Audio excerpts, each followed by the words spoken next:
Welcome to the Occult Rejects. This episode, we're returning back with the analysis of the gateway process. It was a rather interesting first part. Some really weird shit in here, and hopefully we'll read some more weirder shit in this part.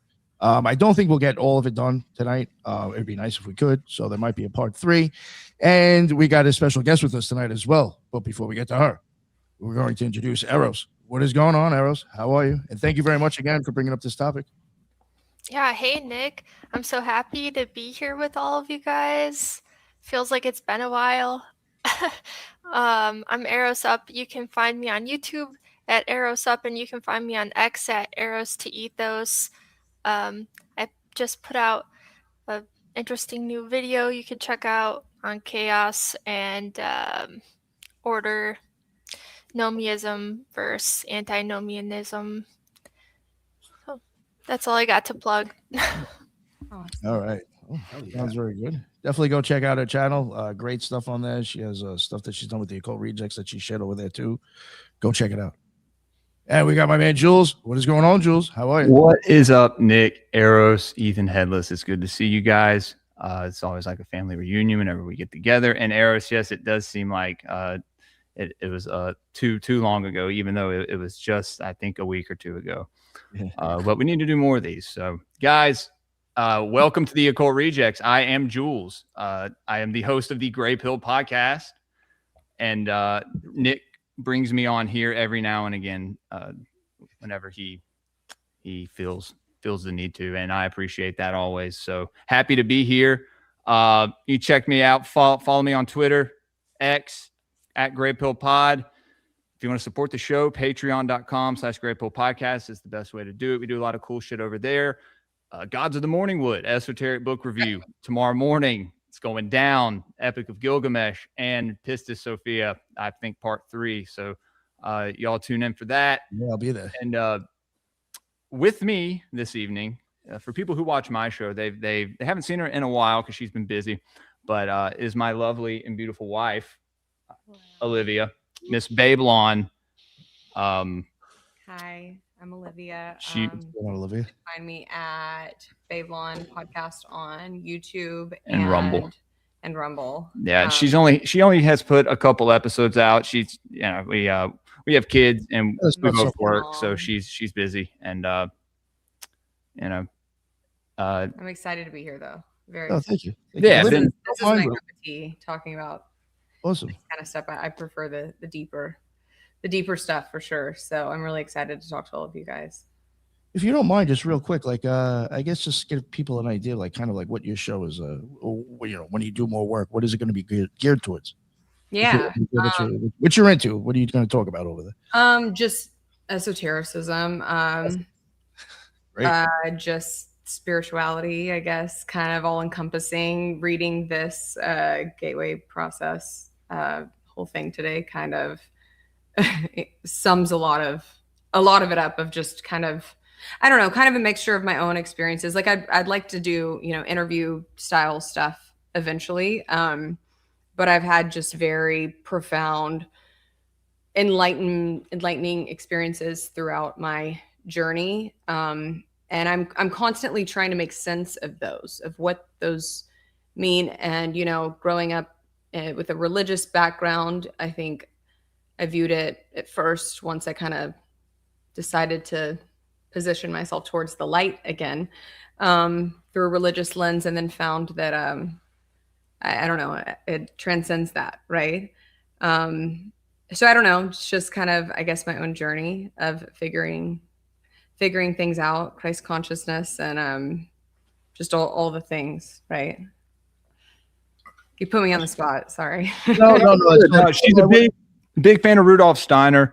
Oh, nice. Really? Okay. Yeah. She introduced me to Steiner, to be honest with you. If it weren't for her, I wouldn't have been talking about any of this stuff with you guys. But yeah, she used to go by Miss Gray Pilled before it was Miss Babelon, I guess, like a year into the show. And we did a couple episodes of, but I've been pushing her to try to get back out there, and it's hard for her to find the time.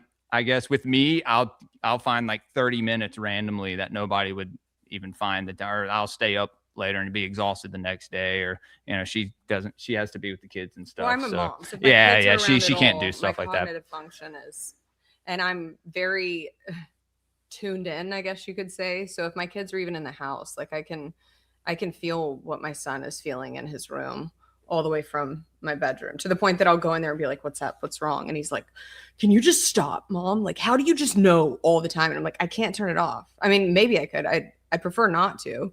At this point, it helps me. Yeah. Mom, right? Well, that's something else that we've talked about. I guess whenever she's come on a few times, there's some experiences she's had and some, things that kind of correlate with other spiritual experiences. And, it's very interesting. The more you learn, like, I read a lot. Well, I kind of used to read more. Now, obviously I don't have as much time, but, the more you learn about the spiritual world and all that, and you guys know this, the more you open up, that opens up in your mind, so you can view things differently. You start to interpret these things in different ways, and that you see that stuff start to manifest in your life. And so I don't know, I'm pretty fortunate to have a wife that is as schizo as me, right? Let's put that in quotes. I've just always been, sorry, I didn't mean to. No, you're good. I've always been just a very deep thinker. Like, I just naturally have a very philosophical mind, which was very shunned growing up in a church. You can't put God in a box, right? And so that's why I'm even hesitant to say, like, I like Steiner's takes because he kind of branched off from Blavatsky and some of the others, because he recognized the Christ consciousness component too. But I'm always hesitant to even talk about esoteric Christianity, because Christianity as a religion is just so. I'm not interested in religion, I guess is what I'm trying to say. I don't want to, turn people away from wanting to listen to my content at the mention of Christ. You know what I mean? Because I understandably so. Yeah. Anyways. Well, you need to just come on here more with us and hang out, and people can get to know you a little more. Yeah. And guys, y'all can go and look back the last couple of years and find shows where she's been on. But like I said, it's not really anything like this, right? Any deep dives too much. It's kind of, we were having a good time, and late night streaming back when I used to do a few other shows. Yeah, I love psychology. I've talked about Carl Jung and stuff like that. So when you bring her she tries to talk about Carl Jung on like a some crazy late show, night. Where you're watching. You read the Red Book? Fight videos and stuff, people. I haven't read the Red Book, but I would certainly like to. It's on the list. I know quite a bit about it. Yeah. I haven't either. I just figured if you have, you could have came on for that. Oh. Well, no, we should have. Hold on. Have you read it? No, I haven't. No, so many people told me that. Book. Yeah. I've been reading it. Really? Have you? Right. How do you feel about it so far?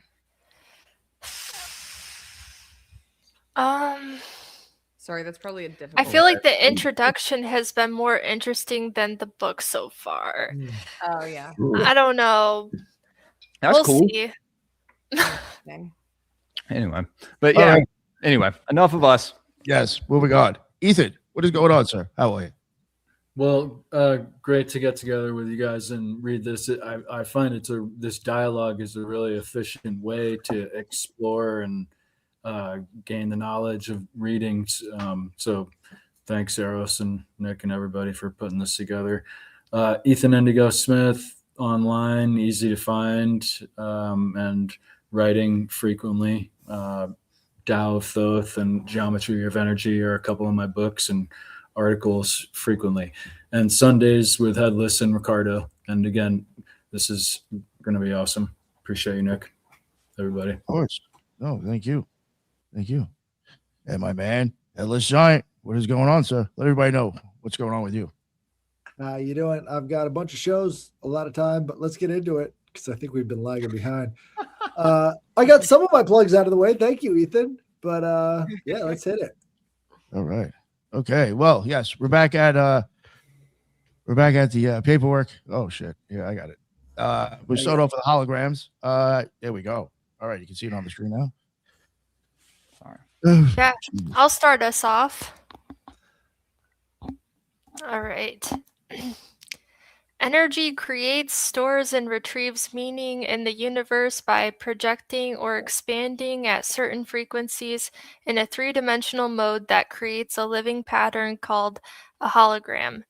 The concept of the hologram can be most easily understood by using an example cited by Bentov, in which he asks the reader to visualize a bowl full of water into which 3 pebbles are dropped. As the ripples created by the simultaneous entry of the 3 pebbles radiate outwards towards the rim of the bowl, Bentov further asks the reader to visualize that the surface of the water is suddenly flash frozen so that the ripple pattern is preserved instantly. The ice is removed, leaving the 3 pebbles still laying at the bottom of the bowl. Then the ice is exposed to a powerful, coherent source of light, such as a laser. The result will be a three-dimensional model or representation of the position of the 3 pebbles suspended in midair. Holograms are capable of encoding so much detail that, for example, it is possible to take a holographic projection of a glass of swamp water and view it under magnification to see small organisms not visible to the naked eye when the glass of water itself is examined. The whole concept of holography, despite its scientific implications, has only been known to the physicist since the underlying mathematical principles were worked out by Dennis Gabor in 1947. He later won a Nobel Prize for his work. Laboratory demonstration of Gabor's work only occurred years later following invention of the laser. As biologist Lyle Watson explains, the purest kind of light available to us is that produced by a laser, which sends out a beam in which all the waves are of one frequency, like those made by an ideal pebble in a perfect pond.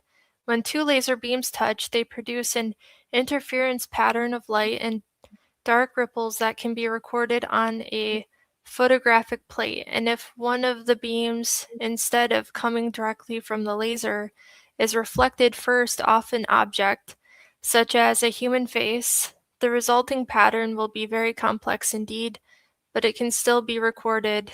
The record will be a hologram of the face. Now, we were just talking about that with Ashish, and he was saying that that is the first form of intelligence. And it's amazing how they hone in on that sort of specific laser example immediately, which is, I mean, that's what, all the computer vision stuff is about. Because there's a big, I don't think he actually really even described what he was talking about. There's a huge contest that takes place between computer vision and these guys with the laser beams, right? Whatever they are, Waymo. Well, right. The Waymo car is part of a team. The LiDAR, yeah, it's part of a team that is separate from these computer vision guys, and the computer vision guys completely dominated them in the competition, and yet nobody's paying attention to that on the actual contracts. It's embarrassing, really. That made me think about a hologram as a visualization and meditation tool. As Jules and Olivia were talking, I was thinking about how taboo spiritual lessons are still sometimes, often enough, and it's some of this is very much like an onion, right? There's many different layers to it. Like spiritual lessons, even though this is, it does explore a lot of spirituality, but not necessarily. Right. Well, they're going to go into that in the next part. It's just, yeah. Cool. Jules, are you going next? Oh yeah. Well, Oh, do you want to read? oh, No. I was You just going read. to say quickly that, I resonated with what you just said. I feel like this is all, reading all of this just puts into perspective so many of my spiritual experiences, It's profound. And the Yeah. fact that this was written in the 80s is like, what? Sorry, I'm gonna read. All right. There was stuff that they were. I think we read last week that was definitely kind of resonated with me, or just a lot of commonalities of experiences that I had that I thought was like kind of fucking weird to like read it in here. You know what I'm Yeah. saying? All right, 13, right? Get it? 13. Yes. The part encodes the whole. Of further importance is the fact that even if we dropped our frozen hologram of the ripple pattern on the floor and broke it into a number of pieces, each individual piece would recreate the entire holographic image all by itself. The smaller the piece, the fuzzier and more distorted would be the resulting holographic projection. But the fact remains that a whole projection would nonetheless be made. The key to creating any hologram is that energy in motion must interact with energy in a state of rest, non-motion. Oh. In the foregoing example, the pebbles represent energy in motion, while the water, before its agitation by the pebbles, represents energy at a state of rest. To activate or, in effect, to perceive the meaning of a holograph, energy, in this case a coherent light source such as a laser beam, must be passed through the interference pattern generated by interaction between the moving energy and the energy at rest. In the simple example given by Bentov, this requirement was fulfilled by holding the frozen interference pattern in front of the coherent light to project the three-dimensional holographic image, its meaning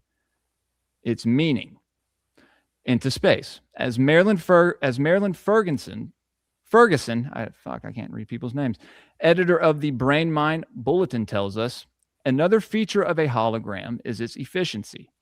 Billions of bits of information can be stored in a tiny space. The pattern of the holographic photograph is stored everywhere on the plate.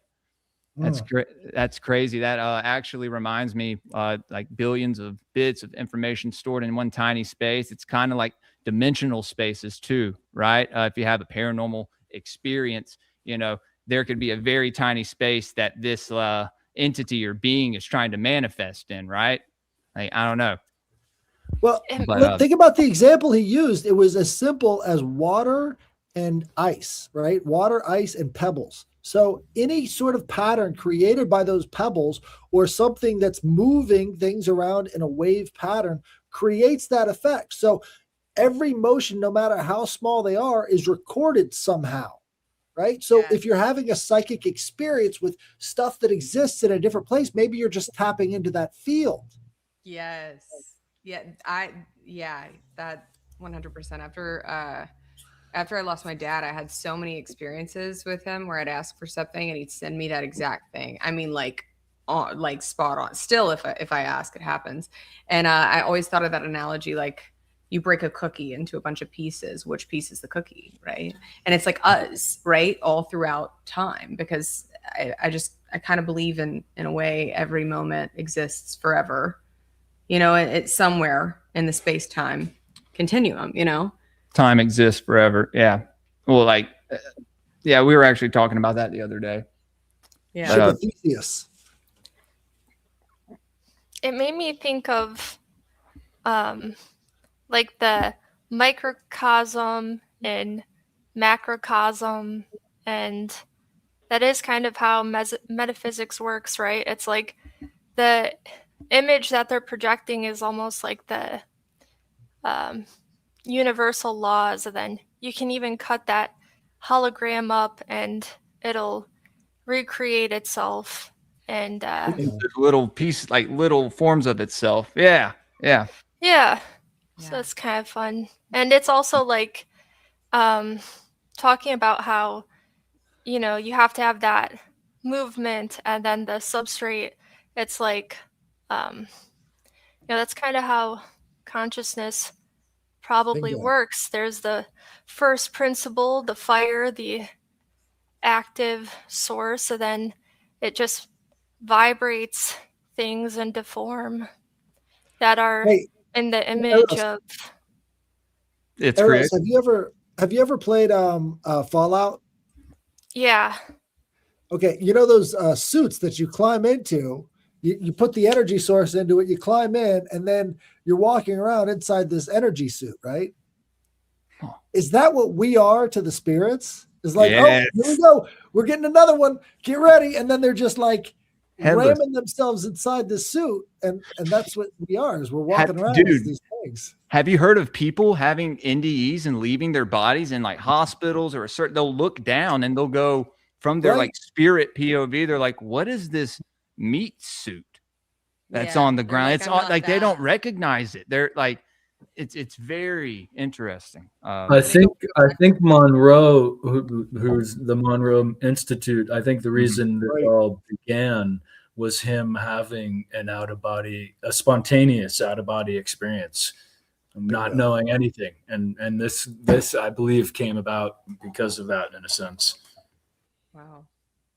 This actually, yeah, talks about out of body experiences too, in such great depth. It's interesting. Yeah. Hell yeah. Did you guys finish? You did, Yeah, right? yeah, I finished. Well, no, am I still reading 14 or It's up to you. I I can go. It's whatever you guys want to do. you want to Yeah, read? you wanna You want to read? She can read. You can yeah, read. read it. there you go. 14. The consciousness matrix. The universe is composed of interacting energy fields, some at rest and some in motion. It is, in and of itself, one gigantic hologram of unbelievable complexity. According to the theories of Carl Pribram, a neuroscientist at Stanford University, and David Boehm, a physicist at the University of London, the human mind is also a hologram which attunes itself to the universal hologram by the medium of energy exchange, thereby deducing meaning and achieving the state which we call consciousness. With respect to states of expanded or altered consciousness, such as Gateway uses, the process operates in the following way. As energy passes through various aspects of the universal hologram and is perceived by the electrostatic fields which comprise the human mind, the holographic images being conveyed are projected upon those electrostatic fields of the mind and are perceived or understood to the extent that the electrostatic field is operating at a frequency and amplitude they can harmonize with and therefore read the energy carrier wave pattern passing through it. Changes in the frequency and amplitude of the electrostatic field, which comprises the human mind, determines the configuration and hence the character of the holographic energy matrix, which the mind projects to intercept meaning directly from the holographic transmissions of the universe. Then, to make sense of what the holographic image is saying to it, the mind proceeds to compare the image just received with itself. Specifically, it does this by comparing the image received with that part of its own hologram, which constitutes memory. By registering differences in geometric form and in energy frequency, the consciousness perceives, see Exhibit 2, as psychologist Keith Floyd puts it, contrary to what everyone knows is so, it may not be The brain. It may not be the brain that produces consciousness, but rather consciousness that creates the appearance of the brain. Oh, spot on. That's Spot on. I like that. Bingo. Spot on. If you tap into your consciousness enough, man, you can do anything. Like, especially with your own meat suit, as we just called it. And I love that this covers that, because my body has been healed in miraculous ways, and they don't want us to know that, though, right? I think if you fuck with magic, you can actually better your health. Yeah, and I think everything's magic. Yeah, I know. Yeah. I mean, like, We talk the about fact that that we all the exist time. and Yeah. we're just, that's magical, you know. The y'all know this. The word magic and occult has been psyop, right? It's been psy-slopped, as we like to call it on Grey Pilled. Well, that's like Psy-slopped. the introduction to this that said something about the occult, right? And that this is kind of do you guys know what I'm talking about? The beginning of this document? I do think. Did it mention something about the occult on the beginning of this? Like the very beginning. Yeah. I We mean, may not essentially have read this is it, a scientific way of like modern terms of explaining, We did you say know, what the occult has, what our ancestors knew, what humanity is known to be true for Right. every age and timeline, right? Yeah, the intro was all about that, but we just skipped it and got right into the text. Oh. That's what I was saying. Yeah, that's what we do it on EBR too. Do you guys do you know what a carrier frequency looks like? No. Mm-mm. I know what a standing wave looks like, but I don't know what a carrier frequency. Okay, I'm gonna You share gonna pull my something up? screen. Is that the Yeah. moving frequency? Not the one that well, it was just saying that you know, the energy that moves and the energy that stands still. There's like some sort of a Well, difference in it, I guess. this- or these are just examples of energy? like a AM and an FM frequency. So basically, when Can you zoom have, in? Wow. let me see, does that work? So Yeah, AM and yeah. FM It's good. frequencies are Yeah, different, perfect. like AM and FM radio. yeah, I knew it. Yeah, so basically, to be able to send like a signal a far distance, you have to have a long, slower sine wave. And so if you have like faster information that you need to send on that sine wave, then you have to use a carrier. So that's what they do. I guess you can't really even Hold on. see that very well. Go back to Wow. No, that was a pretty good example. yeah. Hold on, Yeah. Eris. Let me- Yeah. So basically, they're sending Modulated. information on a longer wave, and then you have a receiver on the other side that can receive it and decode the information from it. It's kind of interesting. Wow. Ah, Yeah. yeah, Because, look at that we're right just there. receivers of information. Yeah, I feel Yeah, like that's what like- they're indicating. Like we're sending, we can like receive information. The implication is that there's an off button, because if we can be receiving this stuff, there could be an interference pattern that could turn us off. If you think about all the experiences with UFOs and all the rest of that, it's like they know the frequency to turn a person off. Maybe the military does too. Like, I wouldn't put it past them if they're behind a lot of this stuff. So maybe there is an off frequency that they're kind of alluding to. Yeah. Yeah. And I think if you tune in enough, like, I think sometimes he thinks I'm crazy. Like, because I'm crazy. I'll just have like, if I can't get someone off my mind, I'll call them and they're like, oh, I was just talking about you. And I'm like, I know. Like, literally, like, I know almost ever. Like, I'll do little scientific experiments with it. I think it's like a trauma. You're right. No, response. I've so tuned in. I've encountered her doing this, and I've seen it happen in real time, and I'm like, what the fuck? It's just a constant state of being now. But sometimes it's There's too a much story that I'll information. tell on Esoteric Book Review tomorrow. Something that happened this week. It's wild, but Yeah. yeah. I feel like I'm able to shut it off if I want to. Really? That's good, right? Like, we should be able to Yeah. learn how to do that. I feel like I can too. I feel like I've been able to kind of master like tuning out useless information. So for a while, my brain was like, I literally felt like I was hearing radio stations and stuff. Like, it was just so much noise. Well, And now my mind is very quiet. Speaking of radio stations, it's very intentional, the information I receive. Isaac Cappy, right? How did he die? Radio waves, these frequencies. So Oh, the they government split them. has been using, these frequencies to do nefarious things for a long time now, right? And so it's like, can they hijack these waves? If we don't shut them off, or if we don't learn how to control them, or Yeah. That guy back in the 1950s had a brain controller array that he had on wires inside of a bull's head, and he took him into the arena and was able to shut down the bull. I forgot his name; it was like Rodrigo or something. But he went on to work for the CIA, and that was the first funny, he chose a brain bull. implant. Right? Wow. So- Really? He was a Spanish guy. Yeah, I forgot the name though. But yeah, he went straight into the CIA, and they've been working on brain chips since the 1950s, using that guy's model of controlled electrodes inside of the brain. There was a guy. The whole reason why we think of tinfoil hats is because one of these guys, the CIA was targeting, they actually put a chip inside of his head and was beaming information to it. Like this was a real operation that they did. The stemoceiver. It's Manuel Rodriguez Delgado.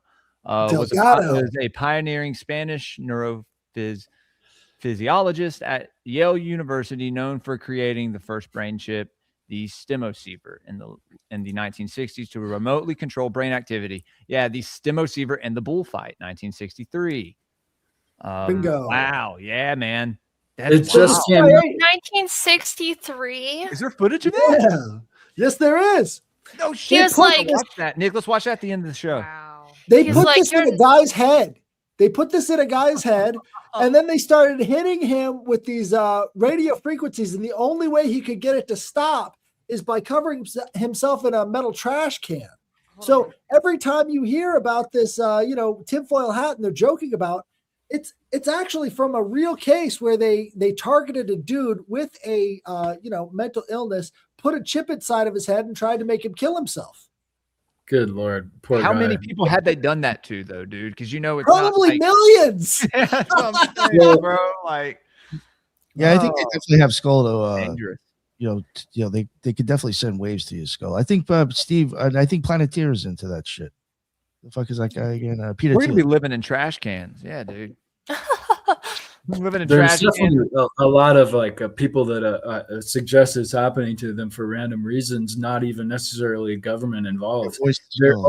There also is the CIA just released, anyway, they acquired it months ago, that they acquired a machine that had Russian parts. They don't know if it's Russian, but it's the radio transmitter device that has been causing what they call Havana syndrome, which is essentially just like total distortion of their whole system.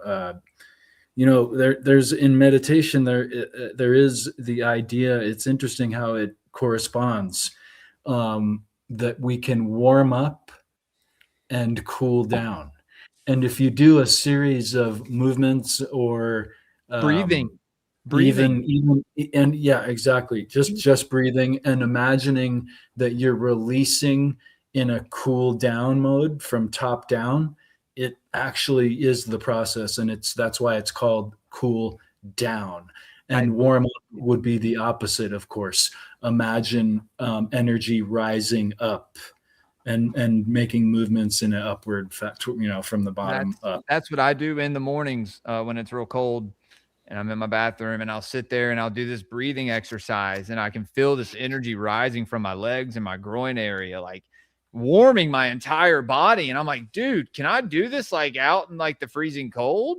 Yeah, you can work on doing stuff like that. People are like, you're retaining semen or some weird shit. Like, no, it's occult science of the body, and people aren't privy to it, so they interpret it as some weird Kundalini bullshit. You know what I mean? And even that itself is,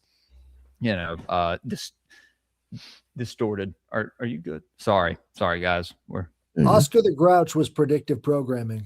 Oscar the Grouch was based, dude. Wait a minute. Yeah, he was based. Fuck, I was gonna say something. No, I forgot. Damn it. I'm sorry, Nick. This dude was like, never mind. Did I interrupt you? I'm sorry. No. I just forgot. I guess I'm next to read too, right? Yes, sir. Yes, sir. All right. Brain and phase. All right. The consciousness process is most easily I don't know that fucking word. Envisaged. If we picture the holographic input with a 3-dimensional grid system superimposed over it, such that all of the energy patterns contained within can be described in terms of 3-dimensional geometry, using mathematics to reduce the data to 2-dimensional form. Bentoff states that scientists suspect that the human mind operates on a simple binary go, no-go system, as do all digital computers.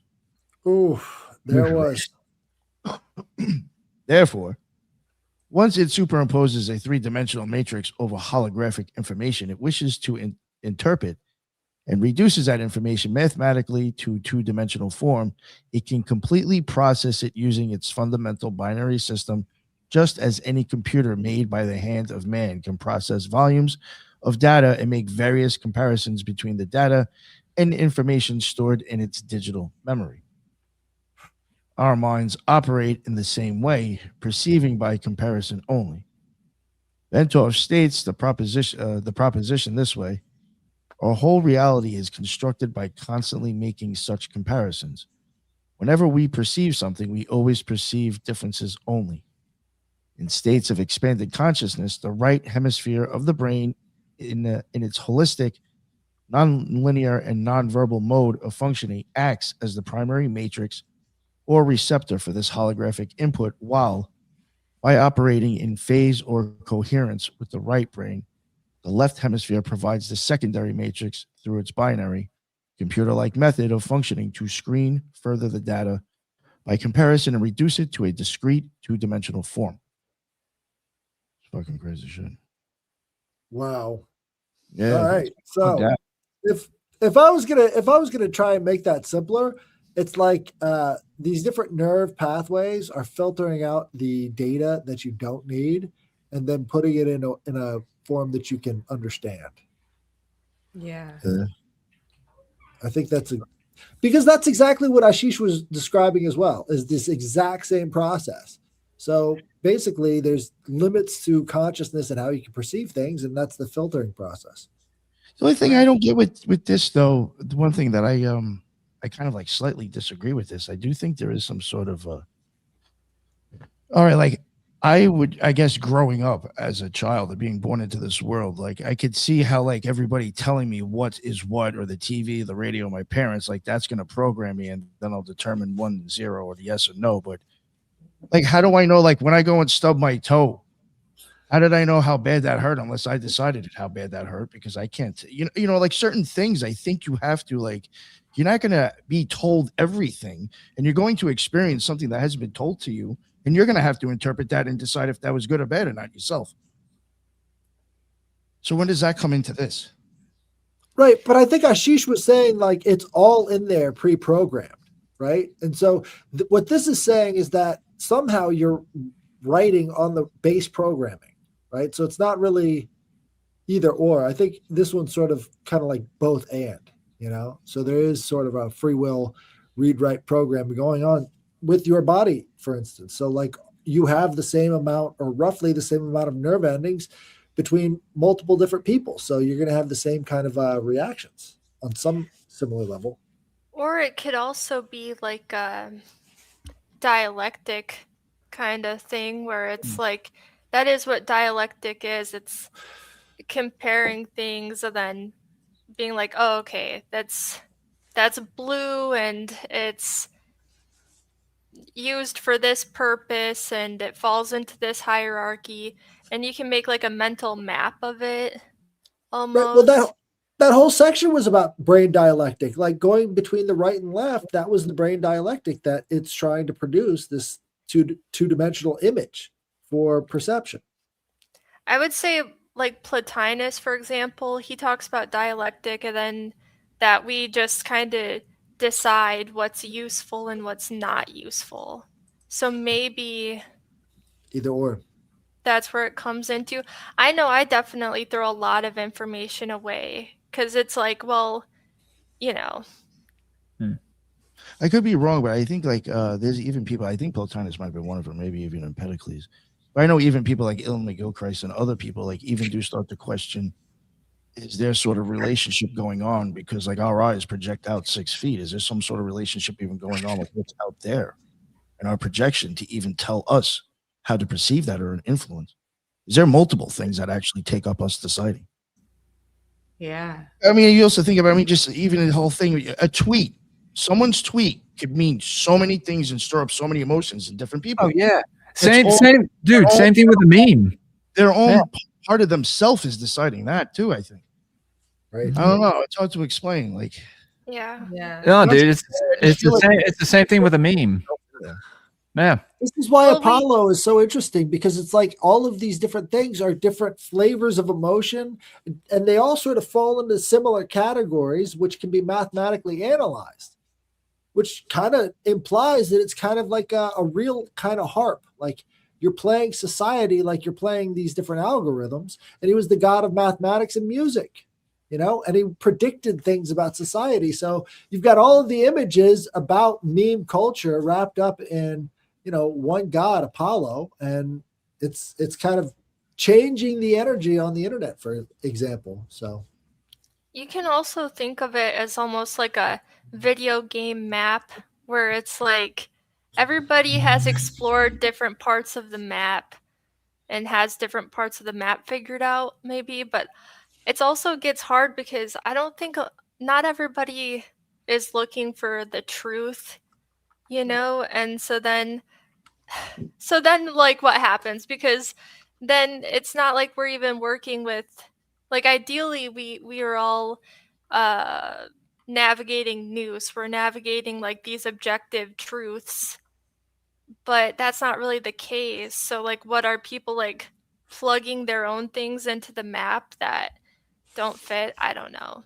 Yeah, definitely. Well, yeah, it's just, cognitive dissonance. People don't want to like face and things that, challenge what they believe to be true. And which is, they're doing themselves a disservice, right? Like I feel like the more truth that I uncover and kind of like accept within myself, it's every time it's like a little death, and you're reborn over and over and over and over again, right?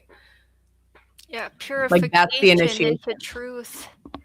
Yeah, and people don't want that, and people have a people negativity are scared bias. of it. Yeah. People fear what they don't know, and so then they're not going to look into it because they're scared. So it's just like a vicious cycle. And then they view that fear as like that their spirit is guiding them correctly. Dicks and demons, right, Nick? Dicks and demons. Properly. They don't realize they're not aligned properly. They're being guided by fear, because our ancestors, in order to survive, that's why we have such a negativity bias, is because, and our ancestors, like, you might just die at any time, right? Right.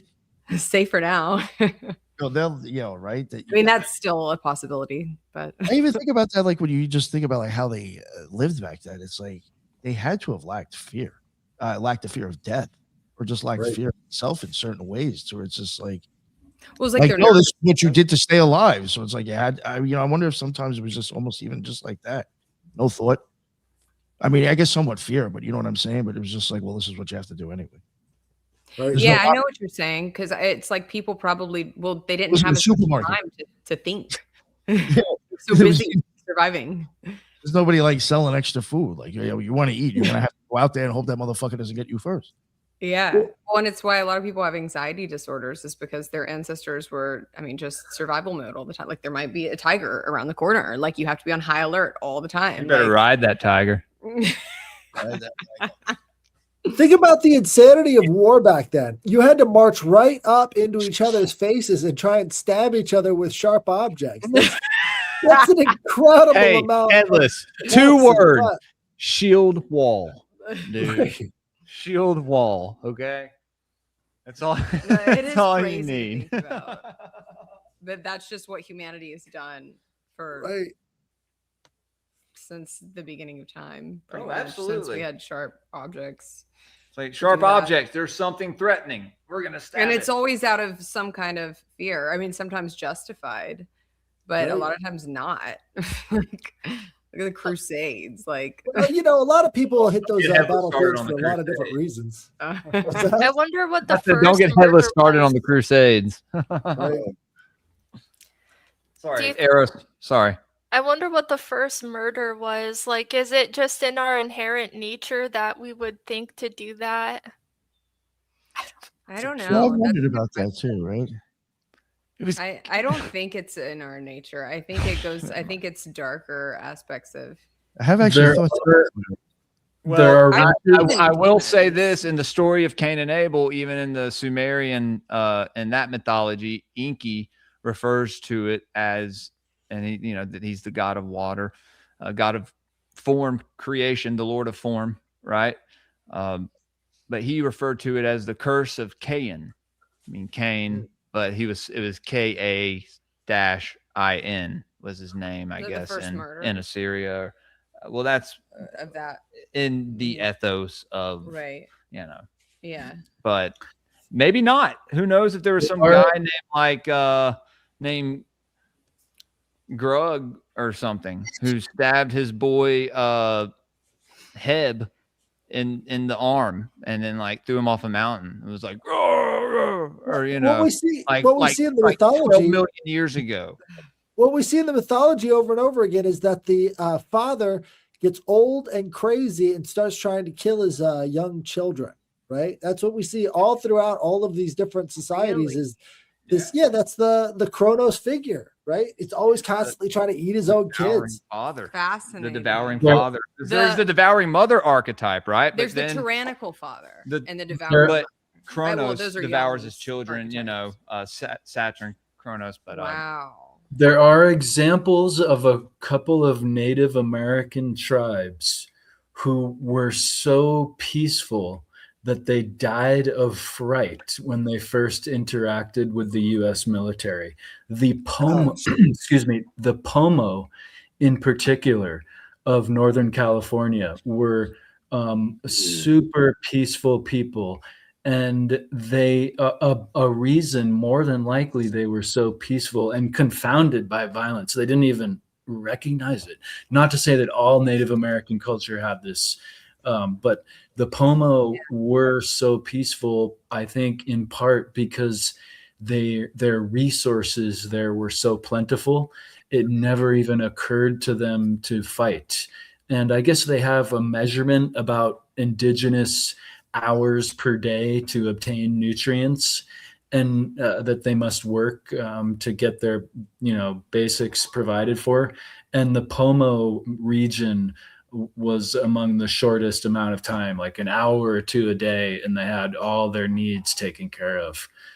So I don't know where the first murder was, but definitely it was likely due to restriction of resources and pursuit of resources for one man or another. Wow, that's fascinating and also very sad. They were having a heavenly Extremely. human experience. All right, let me 16 evaluation. To the extent that Gateway succeeds in bringing about a refinement and energy matrix of the mind, it succeeds in expanding or altering human consciousness so that it can perceive without recourse to the intercession of the physical senses, such that ever more of the universal hologram, not of course accessible by sense perception, can ultimately be perceived and understood. Marilyn Ferguson has written that the theories of Prebram and Bohm appear to account for all transcendental experience, paranormal events, and even normal perceptual oddities. She even goes on to say of Prebram, currently he is proposing startling, all-encompassing model that is generally considerable, exciting among those intrigued by the mysteries of human consciousness. His holographic model marries brain research to theoretical physics and accounts for normal perception and simultaneously takes the paranormal and transcendental experiences out of supernatural by explaining them as part of nature. Like certain strange discoveries of quantum physics, the radical rhetorician of this theory suddenly makes sense of paradoxical sayings of mystics throughout the ages. 17. Yeah. This is back to Eros, right? I think I should go. Here, I'm dude. Don't be sorry. Don't trip. Does anyone else have anything to say about that, or should I just get going? Let's ramp it up. I Run like it. it. The energy's high. 17, right? Yes. Self-cognition. To complete our outline of the process by which the mind achieves and exercises consciousness, we must also describe the mechanism which accounts for the aspect of human thought that differentiates it from consciousness of planets or animals, i.e., self-cognition. Humans not only know, but they know that they know. Oh, wow. They are able to monitor the process of their own thinking and maintain an awareness of it. Moreover, they can conduct a comparative. Okay, so now we're into this image here, right? Mm-hmm. Which is astounding.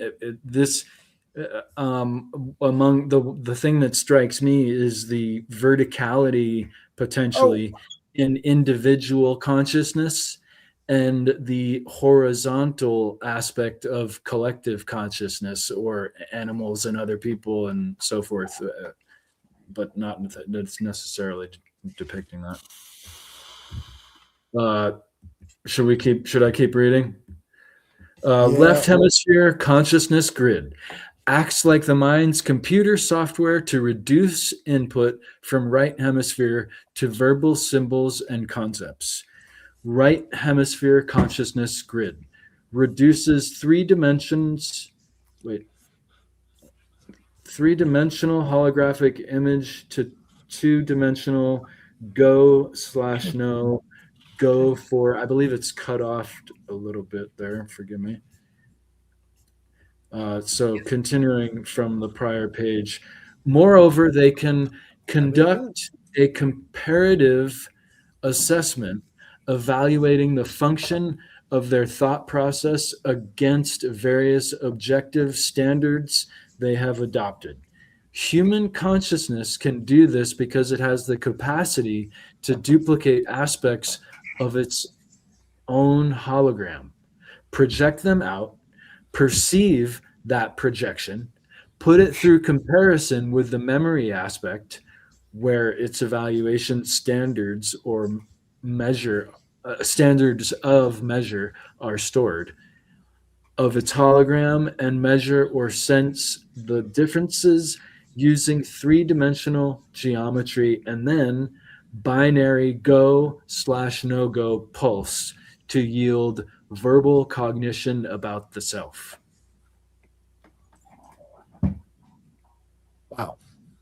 Wow. Is that like talking about mirroring in other people, or No, I think they were going over the programming of the brain. Like that was just exactly how it goes, step by step, how the brain is programmed. But being able to project just parts of Are we down here? your hologram out. Right here? Yeah. Where? There you go. I don't know. Hold on. Interesting. Oh, I guess I'm the next to read, but did you pull something up, Headless? Yeah, Headless, you got something. Isn't this? No. I just accidentally went back. I didn't mean to do that. I was just, yeah. This makes me think about like your light body. And like when I'm around certain people that are highly activated and very aligned with the light that is the spark of God. Something I found very profound in here where it talks about when your brainwaves change and like your left leg starts to tingle and all of this stuff. I've experienced that just from being around certain people. And anyways, I kind of ADD'd out on part of this. I read it earlier, but yeah, it's just fascinating. Sorry, I didn't mean to interrupt. Oh no. Yeah, I was just reading. Do not apologize. All right, I guess it's up to me. All right. Time, space, dimension. Up to this point, our discussion of the gateway process has been relatively simple and easy to follow. Now the fun begins. Gateway involves more than just perception of those aspects of the universal hologram which can be accessed in the dimension of time-space as we know it. To explain how and why human consciousness can be brought to transcend the limitations of time-space is the next task which must be addressed. To do this, we must first appreciate what time and space are in order to understand how the dimension that they contribute or that they constitute can be transcended. Physicists define time as a measurement of energy or force in motion. In other words, it is a measurement of change. However, in order for energy to be in motion, it must first be limited in some way, with the confines of some sort of vibratory pattern, so that its confinement gives it the capacity for being contained at a specific location which is distinguishable from other locations. Space. Energy which is not confined is force without limit, without dimension, without the limits of form. It is infinity, cannot move because there is nothing beyond infinity, and is therefore outside of the dimension of time. It is also beyond space because that concept implies that a specific energy form is limited to a specific location and is absent from other locations. But if energy is in the state of infinity, there are no boundaries, no here to differentiate from there, no sense of area. Energy in infinity means energy uniformly extended without limit. It has no beginning, no end, no location. It is conscious force, the fundamental primal power of existence without form, a state of infinite being. Energy in infinity is said to be completely at rest and therefore cannot generate holograms so long as it remains utterly inactive. It retains its inherent capacity for consciousness in that it can receive and passively perceive holograms generated by energy and motion out in the various dimensions which make up the created universe, but it cannot be perceived by consciousness operating in the active universe. Energy in this state of inactive infinity is termed by physicists as energy in its absolute state, or simply the absolute. Between the absolute and the material universe in which we experience our physical existence are various intervening dimensions to which human consciousness and altered states of being may gain access.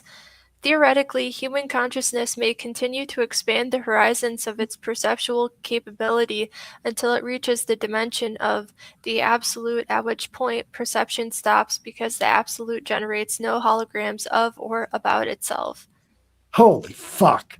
What a hard burner. That was wild. Yeah. Awesome. Jules? Okay. Yeah. Oh. Okay. All right. Let's see if I can. Here, I'm going to pull this up on a. I have it pulled up right here, so it's larger. That's what I did. It's easy for me. Intervening dimensions. Since the absolute is conscious energy in infinity. Okay. Since the absolute is conscious energy in infinity, i.e., without boundaries, it occupies every dimension to include the time-space dimension in which we have our physical existence, but we cannot perceive it. It overlays everything, as do many of the intervening gradients or dimensions through which the energies of the universe pass on their way to and from their home in the state of infinity, the absolute. To enter these intervening dimensions, human consciousness must focus with such intense coherence that the frequency of the energy pattern which comprises that consciousness, i.e., the brainwave output, can accelerate to the point where the resulting frequency pattern, if displayed on an oscilloscope, I'm thinking of like a That was an animal. antelope or something. Yeah. On an No, I oscilloscope. think Frankenstein. Would look virtually like a solid line. Achievement of this state of altered consciousness sets the stage for perception of non-time space dimensions because of the operation of a principle in physics known as Planck's distance. Not to disrupt, but Damn. an oscilloscope measures voltage over time.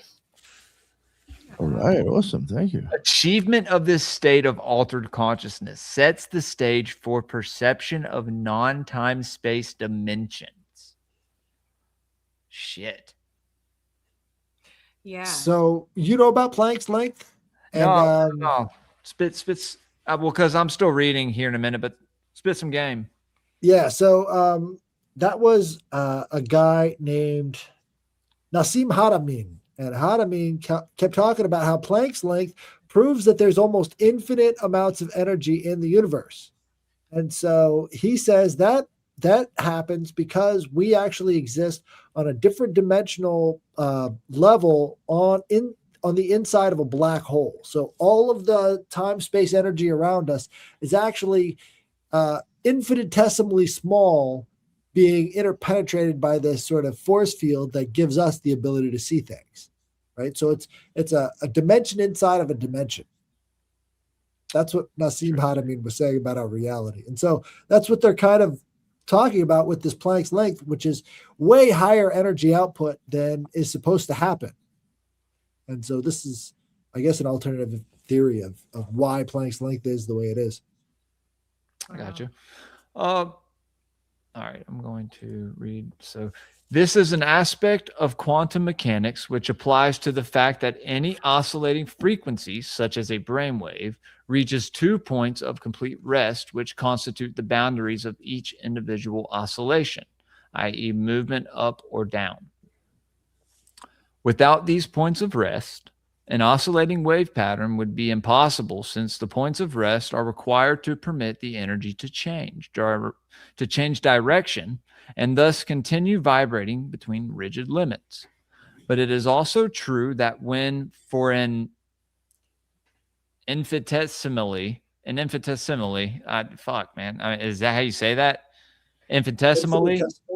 An infinitesimally brief instant. I don't think I've ever even said that word before. That energy reaches one of its 2 points of rest. It clicks out of time space and joins infinity. That critical step out of time space occurs when the speed of the oscillation drops below 10 to the negative 33rd degree. Centimeters. We're not going to ignore the 33 guys. Illuminati confirm. Bingo. We're all Jesuits. Per second. To use the words of Bentov, quantum mechanics tell us that when distances go below Planck's distance, which is 10 to the negative 33rd degree centimeter, we enter, in effect, a new world. I'm so sorry, Jules, but it's 10 to the negative 33rd power. 33rd power. Okay. Thank you. That makes it better. Like 33 squared. I love it. I just said to the degree. I don't know. To return to our case in point, the human consciousness wave pattern reaches such high frequency that the pattern of clickouts comes so close together that there is virtual continuity in it. Then a portion of that consciousness is actually postulated to establish and maintain its information collection function in those dimensions located between time, space, and the absolute. Holy shit. Thus, as the almost continuous click-out pattern establishes itself in continuous phase at speeds below Planck's distance, but before reaching the state of total rest, human consciousness passes through the looking glass of time-space after the fashion of Alice beginning her journey into Wonderland. Crossing the abyss. There you go, Nick. That's what I think. Yeah. Yeah. Yep. Yeah. I think that's what the click out is. For sure. The gateway experience, with its associated hemisync technique, is apparently designed, if used systematically and patiently, to enable human consciousness to establish a coherent pattern of perception in those dimensions where speeds below Planck's distance apply. This holds true irrespective of whether the individual is exercising his consciousness while in his physical body, or whether he is doing so after having separated that consciousness from the physical body, i.e., the so-called out-of-body state mentioned earlier. Interesting. Whoa. Can I interject? Yeah. Yeah. This just makes me think of, after my dad died, one of the dreams that he visited me in that was a very vivid and real dream where his spirit was actually there. Mhm. He was it was so funny because it was so his personality too, where he was like, come on, like, let me show you what I can do. And he was showing me that he could time travel. And he was showing me that he could go into basically every memory of his life, every moment of his life, he could go back and revisit it. And he could appear to me in any form that he has ever existed in. It just made me think of that. And then the absolute makes me think of, I used to be obsessed with studying near-death experiences and people that talk about just becoming, one with the light, right? Anyways, that was my take on it. Oh, yeah, that's like that near-death experience is that crossover, that initiation into that Yeah, fully I think so. just get that to the alignment. infinite Yeah, light. yeah, yeah. And people, yeah, some people like, I mean, you have people that will, And they do don't stuff want to like leave that. the light. They are one with the light in there. Forced initiation. God, and they Huh? are at Self-initiated. Yes. You can Yeah. self-initiate yourself. Yeah, I think a lot of people do it, but when you don't, what happens when you don't acknowledge that, though? Right? I mean, You may not even know what you're doing. You may not even realize you're doing that to yourself. right. makes That's why I think it's important to talk about this stuff, man. Definitely. Do you want to read? No, I've had a few beers, so Oh, okay. All right, I got it. Hold on. I have a. don't have my kids. I have tonight, so. I'm not gonna read because I mean I can still read fine, but I'd rather you guys read. You're great. Oh, that's You're beautiful. Cool. And they loved your voice when you did read. So, Well, thank you. You finished or no? yes, I am finished. Well, was I? I'm pretty sure I was. I think so. Yeah. So cool. We're at 20 subatomic particles. Yes. You need a jacket. The behavior of subatomic particles provides an interesting example of the phenomena of clicking out discussed in the preceding paragraphs. In an article prepared for Science Digest magazine, Dr. John Gleidman mentions the way in which subatomic particles communicate with each other once their energy fields become entrained as a result of colliding with each other. The communication concerned is, of course, postulated to be occurring during the click-out phase, in the oscillation of the energy fields comprising the subatomic particles concerned. It is this cause which accounts for the cross communication at which, in terms of time and space velocities, would seem to involve speeds in excess of light. In reality, Einstein's theory of relativity is not being invalidated, but rather the communication concerned is taking place outside the dimension of time-space to which the theory of relativity is strictly confined.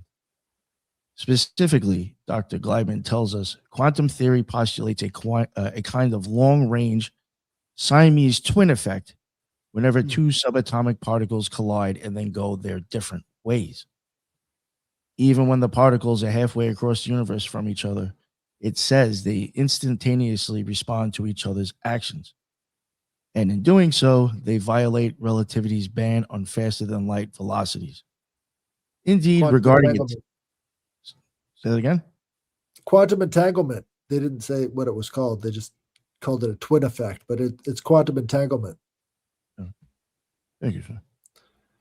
Indeed, regarding attempts to quantify what is known about the behavior of energy in dimensions apparently outside of time and space, Bentov speaks about courageous physicists who are working on hypothetical particles called tachyons, something close to that, which can move at speeds higher than light. The speed of tachyons start just above the speed of light and ranges all the way to infinite velocities. If that makes Interesting. any sense. Infinite velocity is faster than the speed of light. All No, but right. I 21. do think, just real quick, just from my experiences, I do think that like when you do click out, I don't think the laws here apply. Anyway. Right. All right, go ahead. Oh, well, I mean, there's so many different examples of that. Like when we're looking inside, right, something is happening. You're creating something. What are thoughts made out of? And what they're saying here is that it's all holograms. Well, if your thoughts are holograms and reality is a hologram, what's the connection between the thoughts and reality? And I think he's just about to get into that. You know, it's really interesting if you think about the whole relationship between the magician and the holy guardian angel. Very much almost right here, too. Right? Plus, what is that a hologram of? Right? It has to be reflecting off of something. I don't know. Well, it makes me think too of the past kind of analogy where they talked about the hologram, even if it's broken up into numerous other pieces, it still has the same holographic material or picture. And it makes me think about how if it's like the butterfly effect, except with psychic light.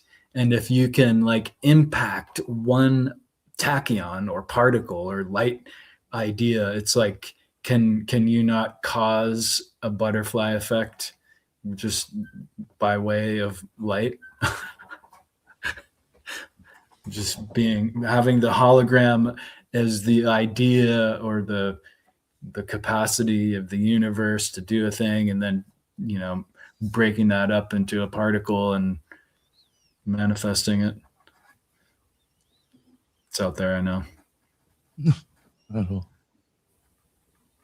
Also, you know, this line below, it reminds me of the AM and FM modulation. Yes, sir. I'm and- just about to. Yeah. Real quick, I don't always think about the Tree of Life, but when I'm on the Occult Reject, I do. What if we turn that 90 degrees? Oh, yeah, right. We can see it kind of like becoming a pattern of transcend or going up, or maybe moving anyway. And I believe it was the AM that it almost looked like an hourglass. And it Like almost Hmm. sorry, what? like DNA almost. I have a picture from a scope that looked just like DNA. But yeah, I know what you mean. Is that You know what this is? Buildings. No, what is that? That is the wave particle oscillogram of the hydrogen atom. So this is what the hydrogen atom looks like under an oscilloscope. So I think that's what it's called. So what you're seeing there is that wave pattern again. Like that's the fundamental pathway between all of this stuff is the wave pattern. So as they're describing a hologram, remember it's just vibrations put into form, I guess. That's all it shows. The deeper it gets, the CIA nailed this one, I think. Tesla nailed it. That's Right? beautiful. That's why they killed him. I have to show you guys oscilloscope music after this because they use music to create images. It's pretty cool. Oh, wow. I don't That's know. awesome. Right. So 21, dimensions in between. Now that we have postulated the legitimacy of the assertion that the energy forms which compose consciousness can move beyond the space-time dimensions, we need to turn our attention to the energy forms which the absolute in infinity. So clicked out portion up here of the oscillating energy transversing interdimensional dimensions, right? So this is like the different waves in consciousness, I think. And so there's a little portion on either side of, I guess, the delta. I don't know what frequencies, but I guess they're saying that there's a way of hopping out of interdimensional space in these portions. Interesting. Planck's distance is 10 to the negative 33rd centimeters squared. Ooh, where do we see 10 at, dude? Right there. Yeah. No, I'm just saying, you know, you see 1033. 10 used in a lot in the Kabbalah, right? Right. Right. The number of perfection. So It's the base 10 and 33. You can't get much more occult than that, you know? So Right, it's right, the Kabbalah. Right. It's crazy. Anyways, inhabit those dimensions between time, space, and the absolute. In so doing, we may better perceive the form that reality assumes when we encounter it in those intermediate dimensions. In this context, Bentov tells us that the casual relationship between events breaks down, movements become jerky rather than smooth. Time, I don't know if you guys have ever had that experience while meditating when everything around you starts to get really lapsy. It's crazy. Time and space may become grainy or chunky. Perhaps a piece of space can be traversed by a particle of matter in any direction without necessarily being syncretized with a piece of time. In short, a pair of events will occur in either time or space, the pair not being connected causally, but with random fluctuation. What Bentov means is that inside the dimension of space-time, where both concepts apply in generally uniform way, there is a proportional relationship between them. A certain space can be covered by energy moving in either particle or wave form in a certain time, assuming a specific velocity virtually anywhere in the space-time universe. The relationship is neat and predictable. However, in the intermediate dimensions beyond space-time, limitations imposed on energy to put it into a state of oscillating motion are not uniform as they are in our physical universe. A myriad of various distortions and incongruities are thus likely to be encountered, such that our nice, neat assumptions concerning the relationship between time and space as we know it in this dimension do not apply. But even more important, access is open to both the past and the future when the dimension of current space-time is left behind. That's a pretty big assumption. Yeah. I was with him until that last part.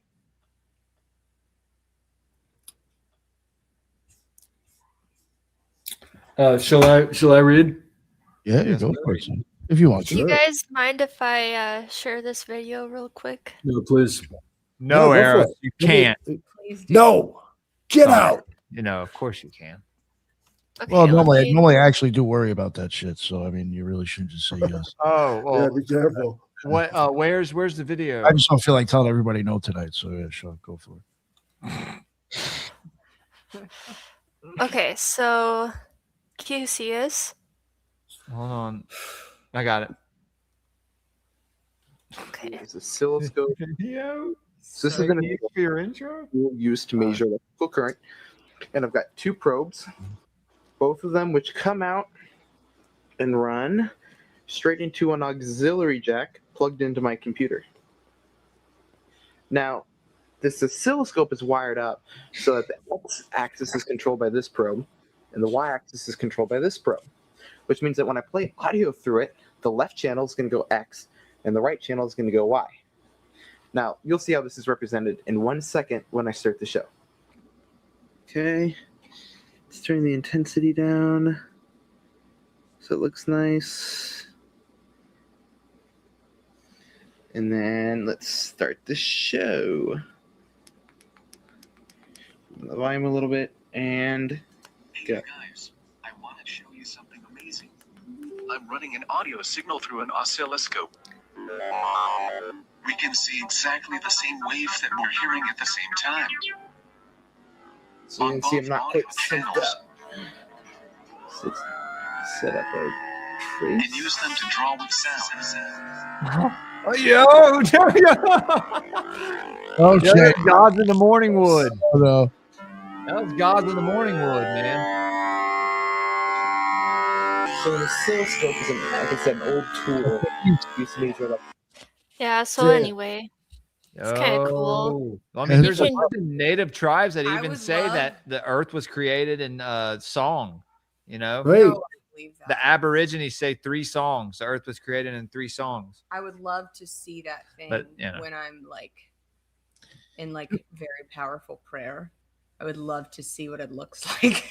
Yeah, with the waveform. Especially if someone's eat some fucking mushrooms with and me. Sorry, never look mind. at it or something. I don't know. And I'm dealing with it. I had- yeah, it's cool because it's measuring voltage. So it's literally just displaying voltage on the screen, and it's Is that the same as like when computers first came out and people would play music on a computer, and it would, like, you could, you know, it would do the, you guys know what I'm talking about. What are you talking It about? is analog. The what was it called? The media player? Yeah. Yeah. Is it Yeah, kind yeah. of similar? That's the sound wave. Yeah, probably similar. Yeah, it's the same. It's the same thing. My brother always had that going on. My he dad built used to have computers that and on stuff. on his computer all the time. Yeah, it's pretty cool. They should bring those back. So interesting.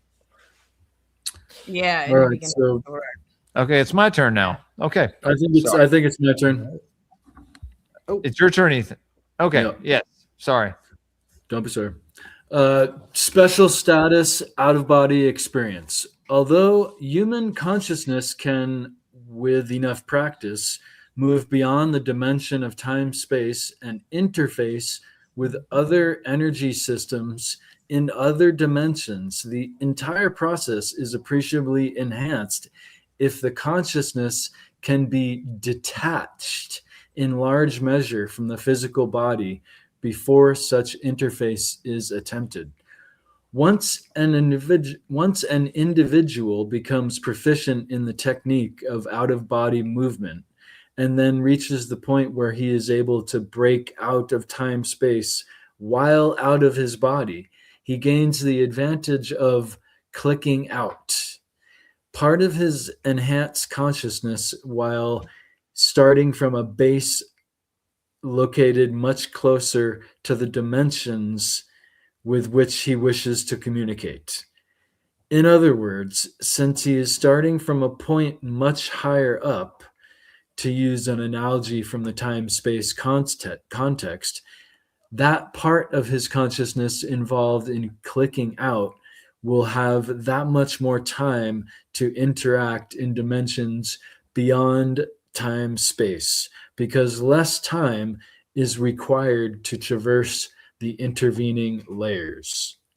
Moreover, once the individual is able to project his consciousness beyond time-space, that consciousness would logically tend to entrain its frequency output with the new energy environment to which it is exposed, therein greatly enhancing the extent to which the individual's altered consciousness may be further modified to achieve a much heightened point of focus and a much refined oscillating pattern. As a result, a self-reinforcing process should ensue whereby the farther consciousness in an out-of-body state can be projected beyond the time-space dimension. The more its level of energy output would be enhanced, thus promoting the potential for still further travel. The tentative conclusion to be drawn is that out-of-body state may be regarded as an extremely effective way of accelerating the process of enhancing consciousness and of interfacing with dimensions beyond time-space. If the practitioner of the gateway technique has a choice of concentrating on achieving and exploiting the out-of-body experience, as opposed to concentrating his full efforts on expanding his consciousness exclusively from a physical base, the former would appear to promise much faster and more impressive successes than does the latter. That did not play out in reality. They were not right about that. A lot of the out-of-body stuff that they tried to push didn't really play out at all. So, what they had far more success with was the remote viewing protocols, which were not part of the really? gateway process. Yeah. And what the out-of-body kind of even disturbed people and turned them off, with not only had poor results, right? Oh, yeah. In a lot of cases, it took up way more energy and was not as effective. Wow. Very interesting. Yeah, this is all really, really profound.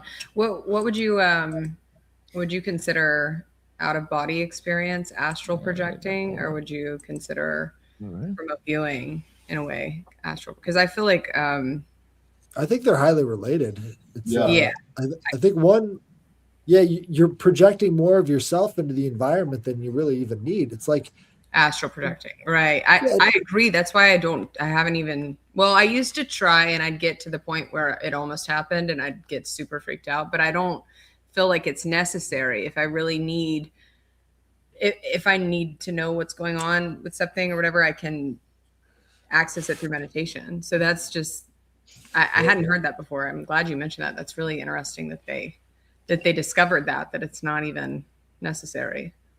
It's amazing how they describe this, this really powerful series of consciousness powers, if you will, in such a mechanical way. And to that, like the Tibetans and probably the Hindus too, talk about siddhis, SIDHIS, and these are actually just side effects of meditation. These psychic powers, I think it might be the best way to interpret siddhis. And they say, what are they called, Ethan? SIDHIS, a sid or HI, a siddhi. Like it sounds like city, but a city. Right.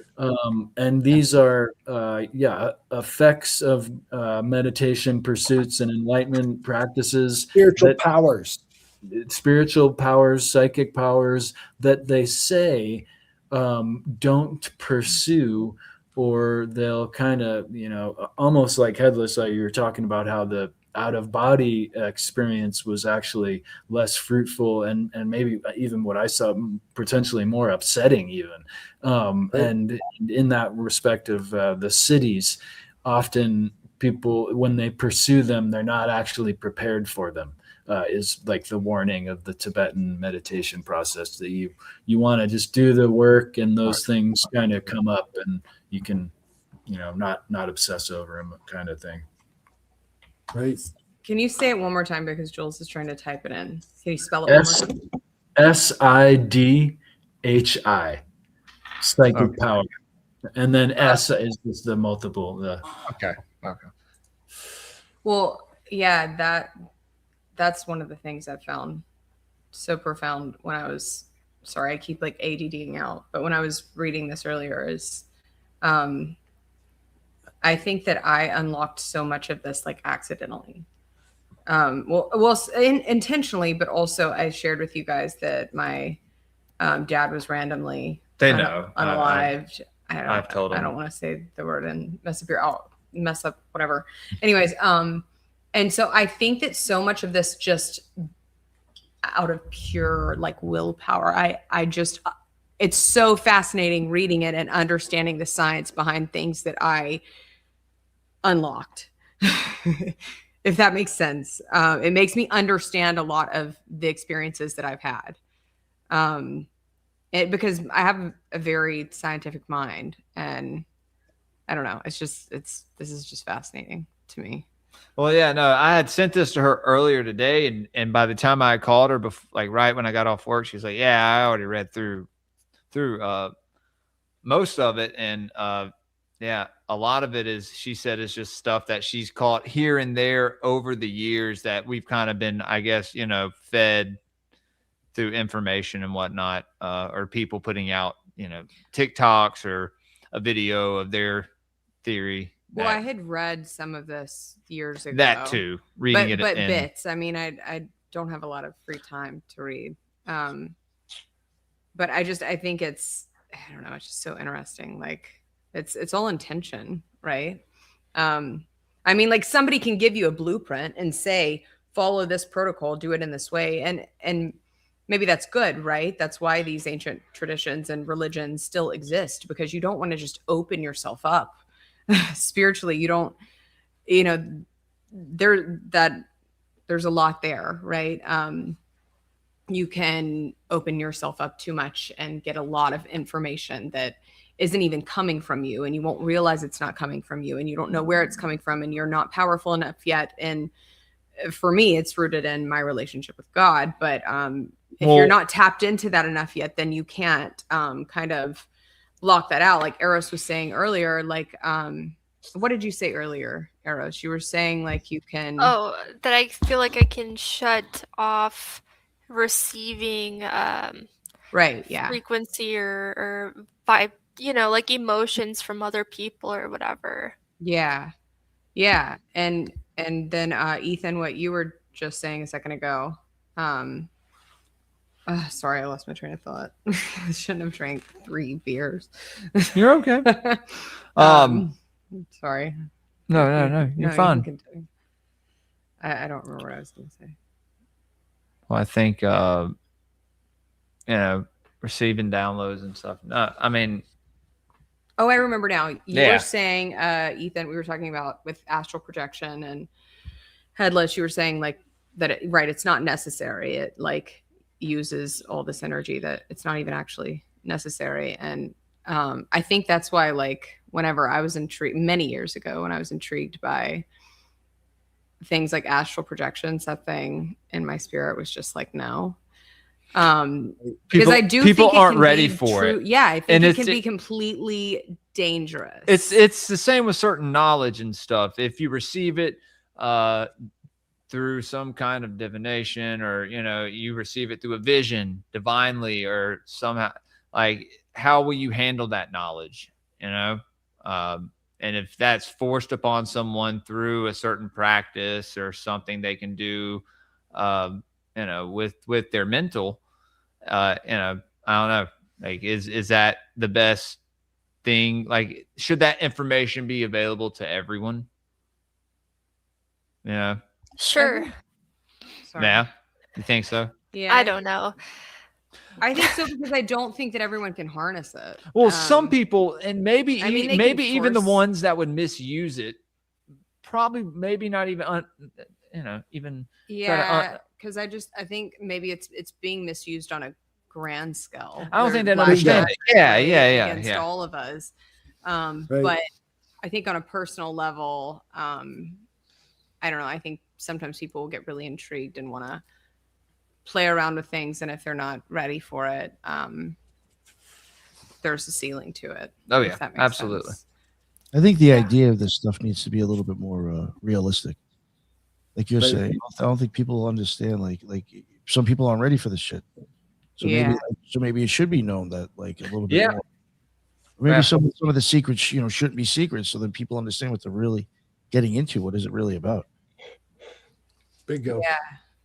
And then when there's more assholes being assholes to people, and people understand what it is they're getting into, I mean, and understand what the benefits are. I mean, you never know. I mean, you might have more people being willing to go that distance to change their life for themselves too. So I think they keep it secret because of that as well. If you knew that there was a way of you being able to actually kind of obtain the same thing, we can't have that. Oh, absolutely not. Yeah, dude. And that's why seeking out this knowledge is I think very important.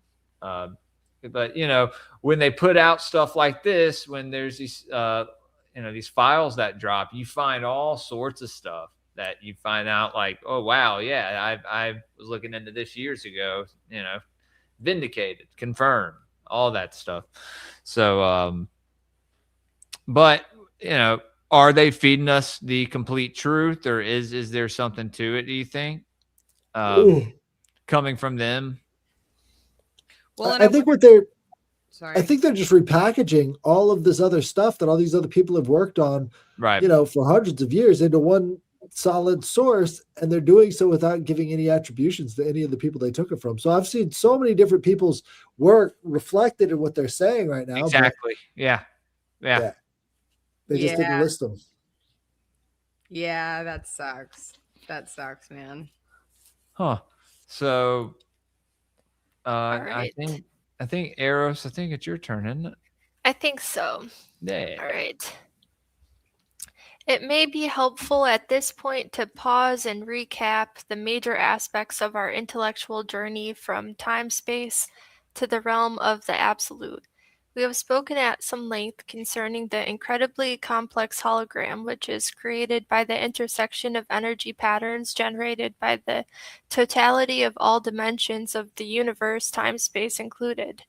We have noted that our minds constitute energy fields which interact with various aspects of this hologram to deduce information which is ultimately processed through the left hemisphere of our brains to reduce it to a form that we employ for the process we call thinking.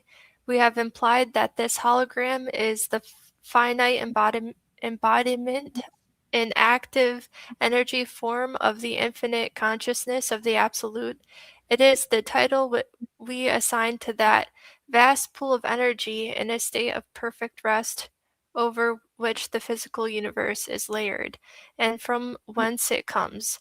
Incidentally, to describe this, Bentov uses the analogy of a very deep sea, comparing the still depths of the sea to the dimension of the absolute, while assigning this storm-tossed waves above to represent the physical universe with which we are familiar.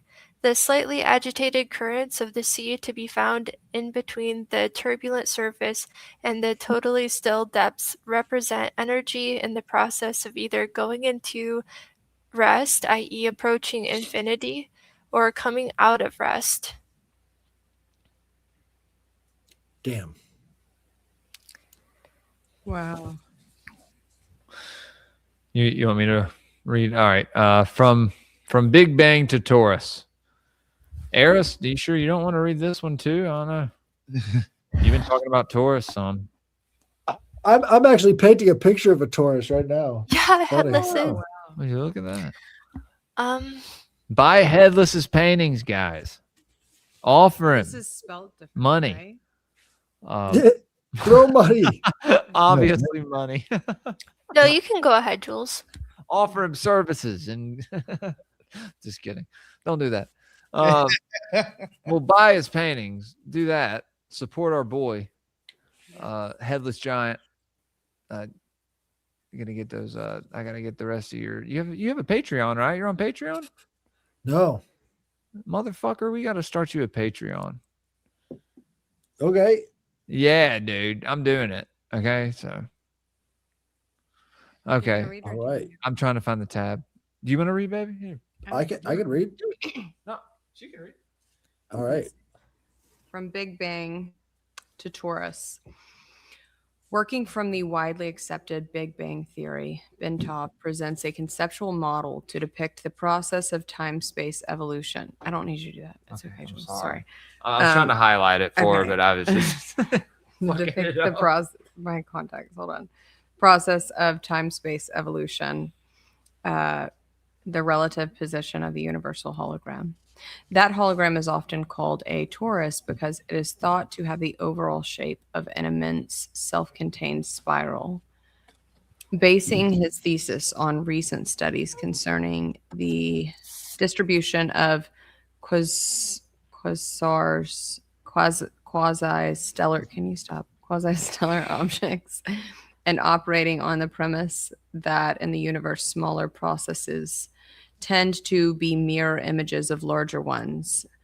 Example, the pattern of electrons around the nucleus of an atom mirrors the way planets orbit their suns, and so on. That's the microcosm, macrocosm that Eros was talking about earlier. Bingo. Bentov postulates the following scenario.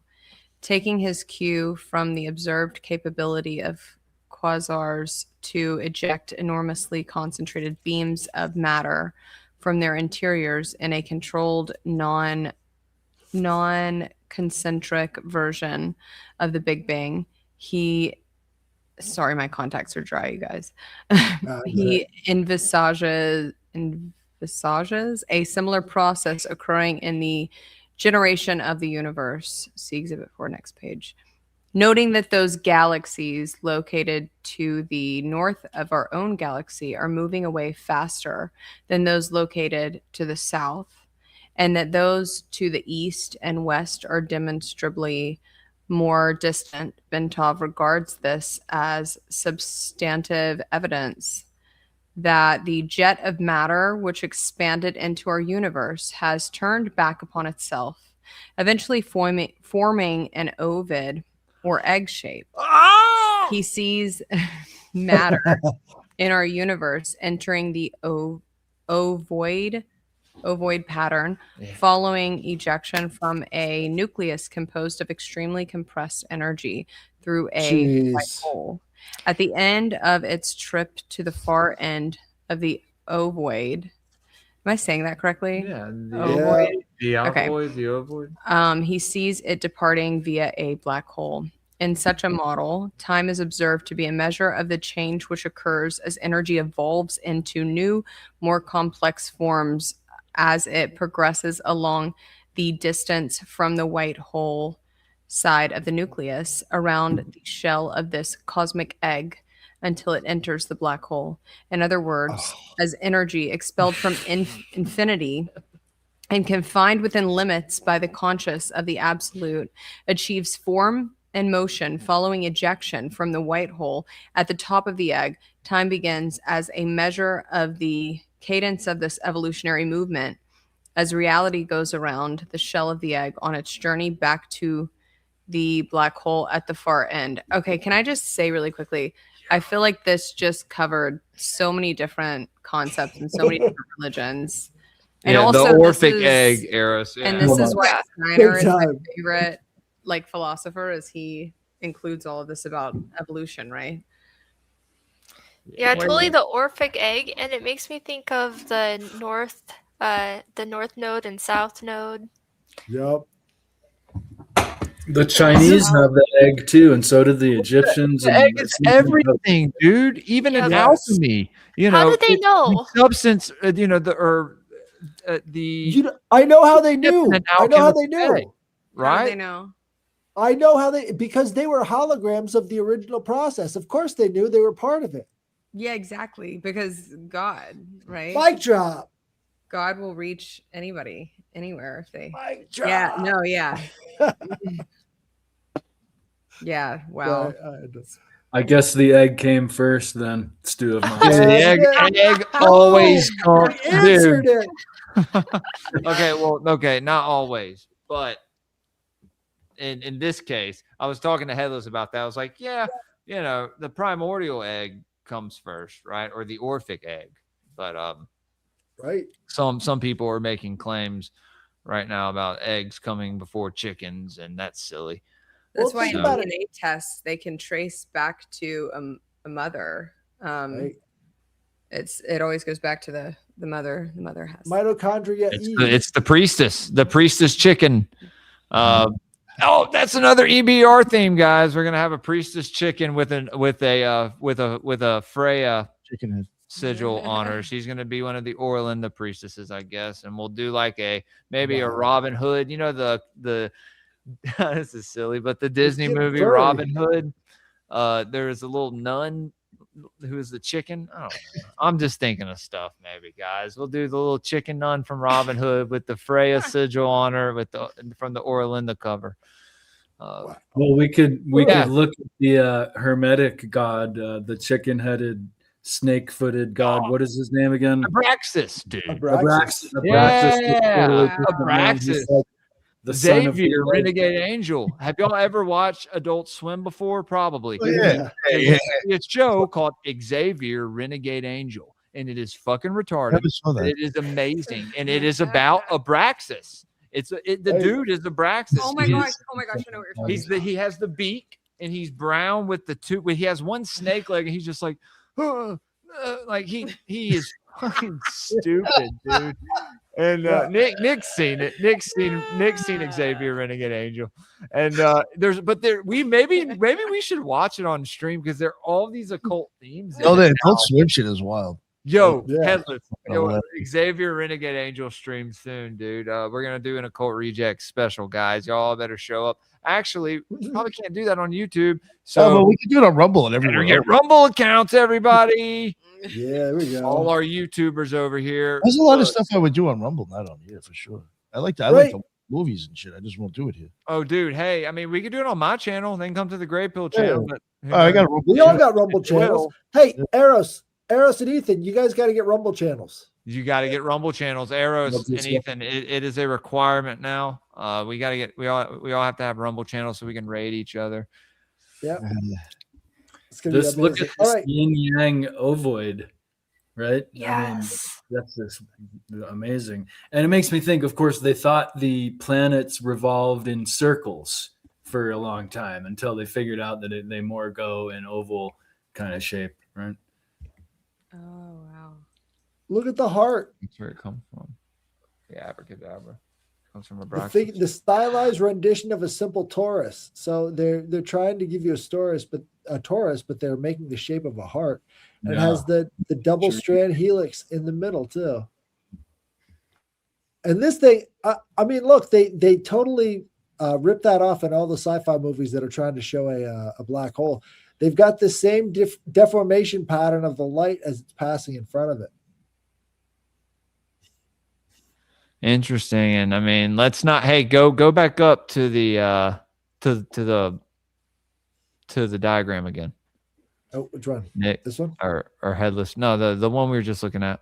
Yeah. So that's the black hole right there. In the middle, yep. Okay, let's not. Well, one side of what it is does the that black look hole, like? one side's the white hole. It looks like a hole, right? Right. And so we're gonna say that with respect to the ladies, So both on the stream and in the chat. I But it does never- look like a vagina. Yeah, it does. It Well, looks like a moose knuckle or a camel toe, and Well- and so it could be Crowley, and we don't want to go there. oh shit. no, I'm So- That sorry. was vagina and demons. I digress. Disavow. Just a, This is the first I've heard of the white hole. The universe is on top too, and the hologram's on the bottom. I didn't notice that the first time. Oh, interesting. right. Yeah. Wow. Interesting. That's You see drawings in like the that hologram. where it will look we like are we in the hologram? Yes, absolutely. Right. If I'm Whose if I hologram? go into meditation, actually, I don't even have to go into Sabazius? meditation. Oh, If fuck. I We're If I in his just- hand. if I'm just like if I focus somewhere long enough, everything starts vibrating. Like lines, like in my house, like the what do you call it? Like trim and stuff. Like if I focus on something long enough, or not even long enough, like just for a minute, everything I can see the particles all start vibrating. It's so weird. Right. Yeah. They start Nothing skipping. is really solid. I'm not even touching this really. Right. Well, Right. here's only a good thing- example. Oh, sorry, what? Well, I was going to say, like, you're vibrating at a certain vibration too. So if you actually throw off your own internal vibrations with the rest of the environment around you, things start to get funky. Like you don't actually perceive things in the right timing that it's existing there. So there has to be sort of like a syncing or an enmeshing of signals. Yeah, and you can do that very intentionally too. You can Right. use your own vibration to shift things around you, and people will pick up on it, and sometimes they really won't like it and other times they will. And I always try to align my vibration in a way that's going to help elevate anyone that comes in contact with me. It's going to help anyone that comes in contact with me to further pursue truth and have more peace and know the goodness that I believe that is God, that is the reason we exist. Because that's the other thing with learning a lot of this stuff, that when we learn all of this in such scientific terms, it can start to feel cold, right? And I'm not saying to all of us, but maybe just to someone listening, that it can be kind of like scary and like put you in a state of like an existential crisis. But I've had many existential crises, and I always lean into God. That is what all of this is. And then I just, Well, you can let it all works out. that- I get all these signs and yeah. symbols and just peace. And Well, yeah. I've said this. You can let that crisis define you as a person or refine you as a person, right? I think It's that's an- very an important to note. initiation, right? It's like I said earlier, like every time that like it's uncomfortable every time we experience some kind of cognitive dissonance. It seems to me like everyone here kind of leans into that, right? We all want to learn more. We want to have a deeper understanding of what is true and real, right? But a lot of people don't. Yeah, people are okay. They just want their football. They want, bread and circus. Yeah. But was it my turn again so soon? Ooh, are we going to this out of body section? Or was it? Well, I don't know. I It don't may know, have not we're- been my turn. I don't remember whose turn it was. Are we at quality consciousness? You just read Big Bang, and Taurus. Is it my turn now? I think so, Nick. Yeah. I'll go. You just Our place in time. Yeah, that's why I had it pulled up. So I'm assuming that's where we left it. The observed distribution of galaxies suggests that our particular universe is located near the top of the egg at the point where matter begins to fall back on itself, thus explaining the reason why the galaxies to the north seem to be moving away more rapidly as they are caught up in the downturn of the stream of matter towards the far end of the cosmic egg. Layered over this cosmic egg is the absolute, which sustains the radiating nucleus from which the original jet of matter issued forth.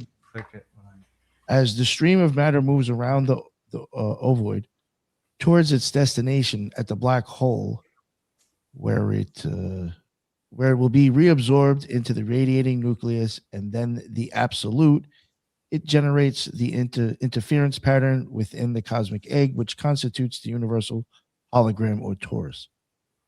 Since the torus is being simultaneously generated by matter in all the various phases of time, it reflects the development of the universe in the past, present, and future, as it would be seen from our particular perspective in one phase of time. By reflecting on this model, it becomes possible to see how human consciousness, brought to a sufficiently altered or focused state, could obtain information concerning the past, present, and future, since they all exist in the universal hologram simultaneously. In the case of the future, because all of the consequences of the past and present can be seen coming together in the hologram, such that the future can be predicted or seen with total accuracy.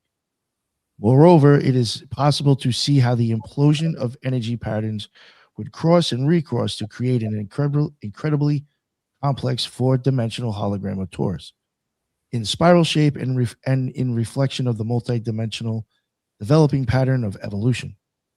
All of the movements of the energies which comprise the universe leave their mark and hence tell their story throughout time.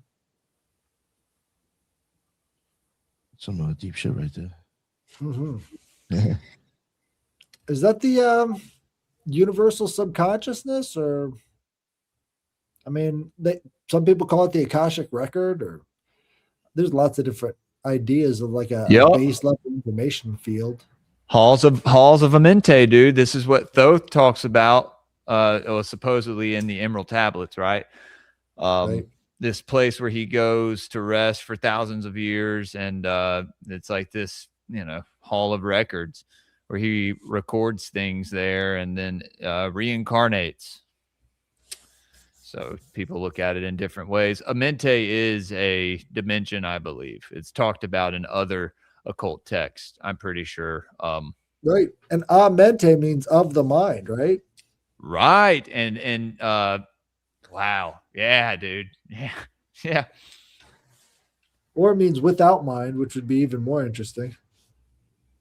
26, quality of consciousness. We noted earlier that the out-of-body state involves projection of a major portion of the energy pattern that represents human consciousness so that it may move either freely throughout the terrestrial sphere for purposes of information acquisition or into other dimensions outside of time-space, perhaps to interact with other forms of consciousness within the universe. Consciousness is the organizing and sustaining principle that provides the impetus and guidance to bring and keep energy in motion within a given set of parameters so that a specific reality will result. When the consciousness reaches a state of sophistication in which it can perceive itself, its own holograms, it reaches the point of self-cognition.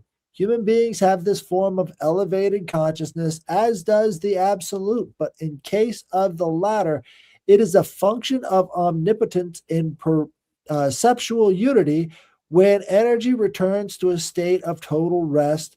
Within the absolute, it returns to the continuum of consciousness in the pool of limitless, timeless perception that resides there. Thus, the more complex an energy system in the material state, the more consciousness it possesses to maintain its reality. Our consciousness, therefore, is that differentiated aspect of the universal consciousness which resides within the absolute. It accounts for the organization of the energy patterns which it constitutes our physical body, but it is distinctly separate from and superior to it, since consciousness exists quite apart from and outside of reality. Now, hold on. He's suggesting that the only reason why we have disunified consciousness is because it's saved on energy. I guess that's one formula. I've just never considered it before. Absolute has neither beginning nor end. Reality has both beginning and an end because it is bound within time space, but the fundamental quantum of energy and its associated consciousness is eternal. When reality ends, its constituent energy simply returns to infinity in the absolute. So it's sort of like subspace, right? From Star Trek.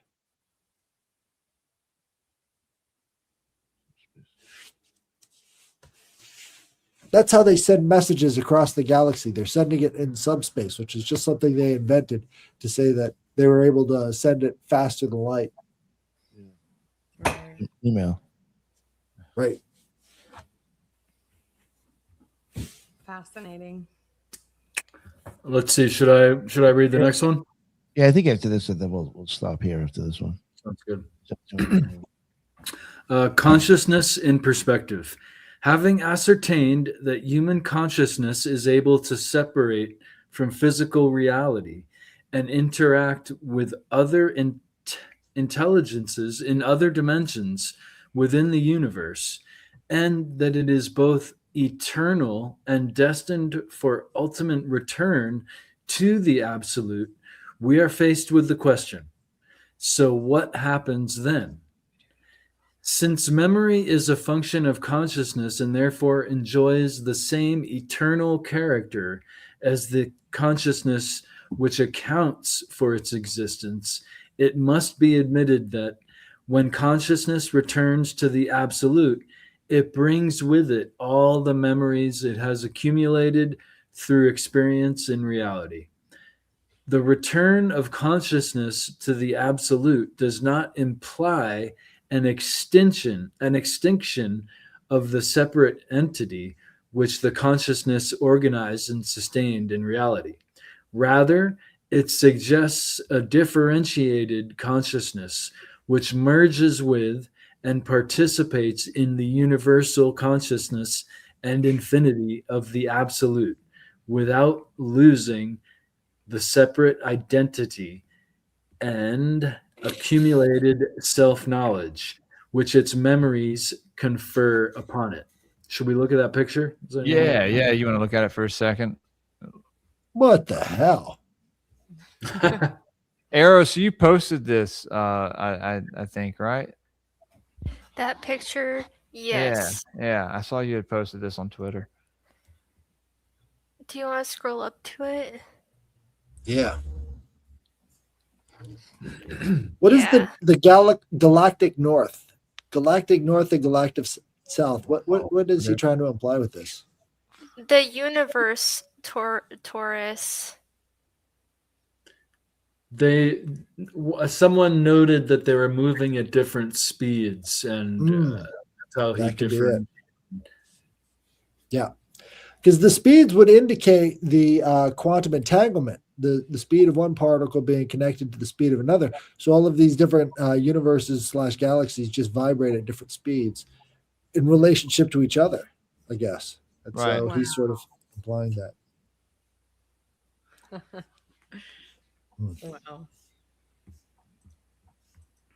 Okay, I'll continue.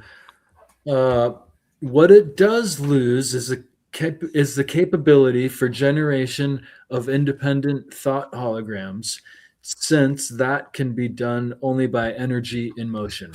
In other words, it retains the power to perceive, but loses the power of will or choice. In exchange, however, this consciousness participates in the all-knowing, infinite continuum of consciousness, which is a characteristic of energy in the ever-present.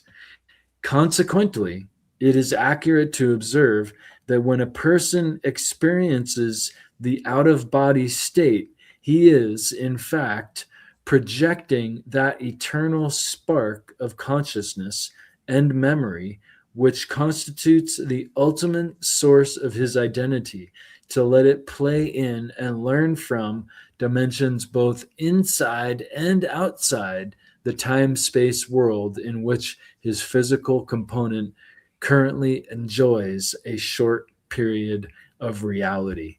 Talk about Buddhist. Dude. Not only that, but oh my God. Well, man. and in Christianity, this gift of free will from God, right? It makes me think of the Neoplatonists that think of like these higher intelligences not really having like will. Wow. Because they have no, Good catch. They no longer have free will. Okay. well, they just have nothing that would cause them to will. You know, they don't have, So like enlightened. This is they don't have desiring faculties.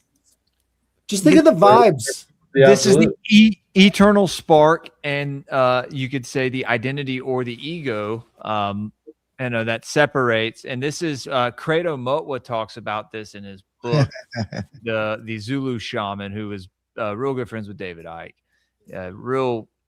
Very interesting guy.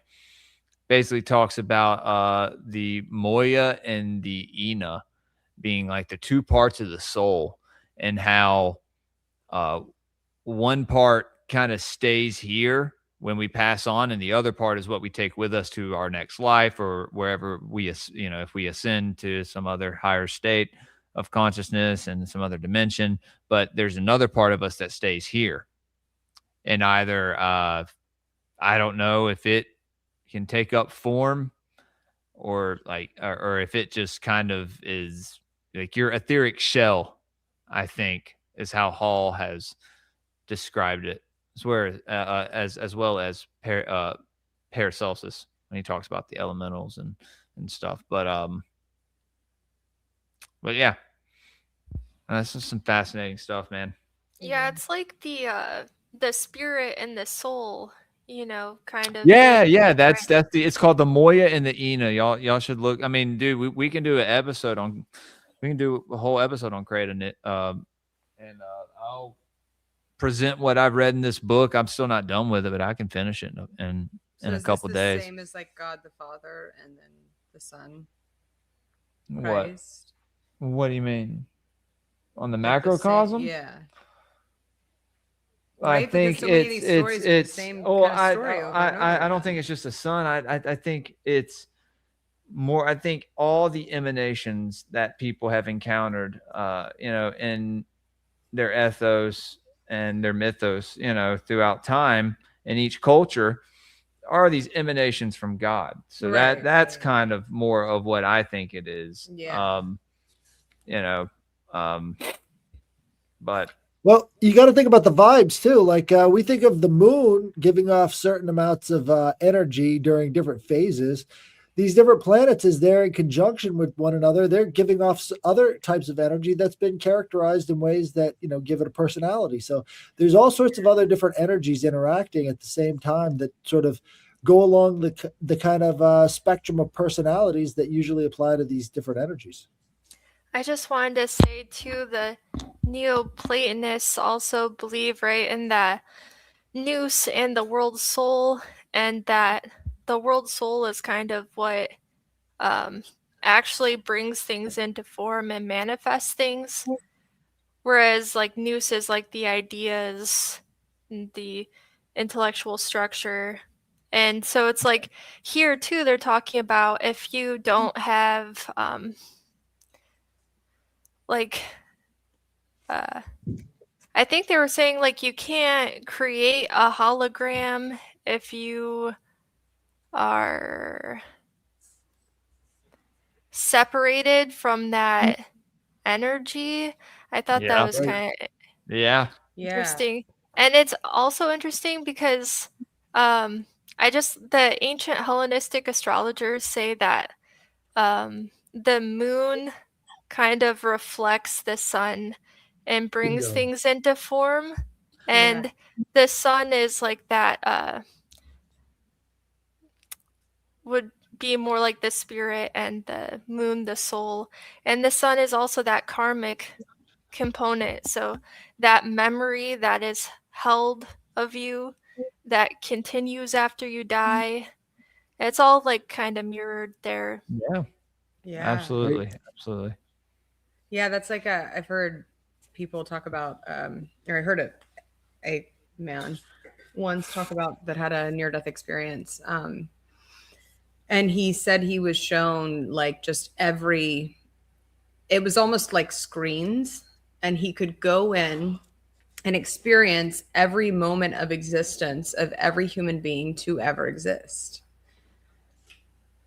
And that one I found probably the most fascinating. I'm like, Hey, Nick, I'd love to experience that. isn't one of when I die. the like logos for the show the screen of the scorpion and the snake? It's kind of like a Oh yeah. With like a those real- movie screens, yeah, with those movie. yeah. Is that what it kind of looks like whenever Yeah, you're there's a seeing it? scorpion. There's a scorpion and a snake in there. Wow. And that's well, I mean that I think the first time me and you sat down together on my show, we talked about that. Your experience. Yeah. All that. Yeah, man. Well, hey, there you go. Those More confirmation when you see it happen in other places, right? You see it happen with other people, and you hear these different stories, and they may come from different lines of thought or theology, but they sync up in some way. Always, never fails. Yeah, spirit of truth. Yeah. Yeah. But it's how people perceive it and how it's presented to us, right? That's where the inversion and all the distortion comes in, and how it's used to manipulate what we're doing right here, right? Yeah. To discredit real conversations and legit facts and, well, obviously opinions, but Yes. Wait, a hold bit, on. a lot of varying opinions. Liquid, how much of the planet without breaking God's promise? I think that we have so much more agency than we realize. I think that is the great deception, is that we aren't powerful beings, that we don't have God within us like we do, right? That's why I think that sorry, I was just responding to a comment.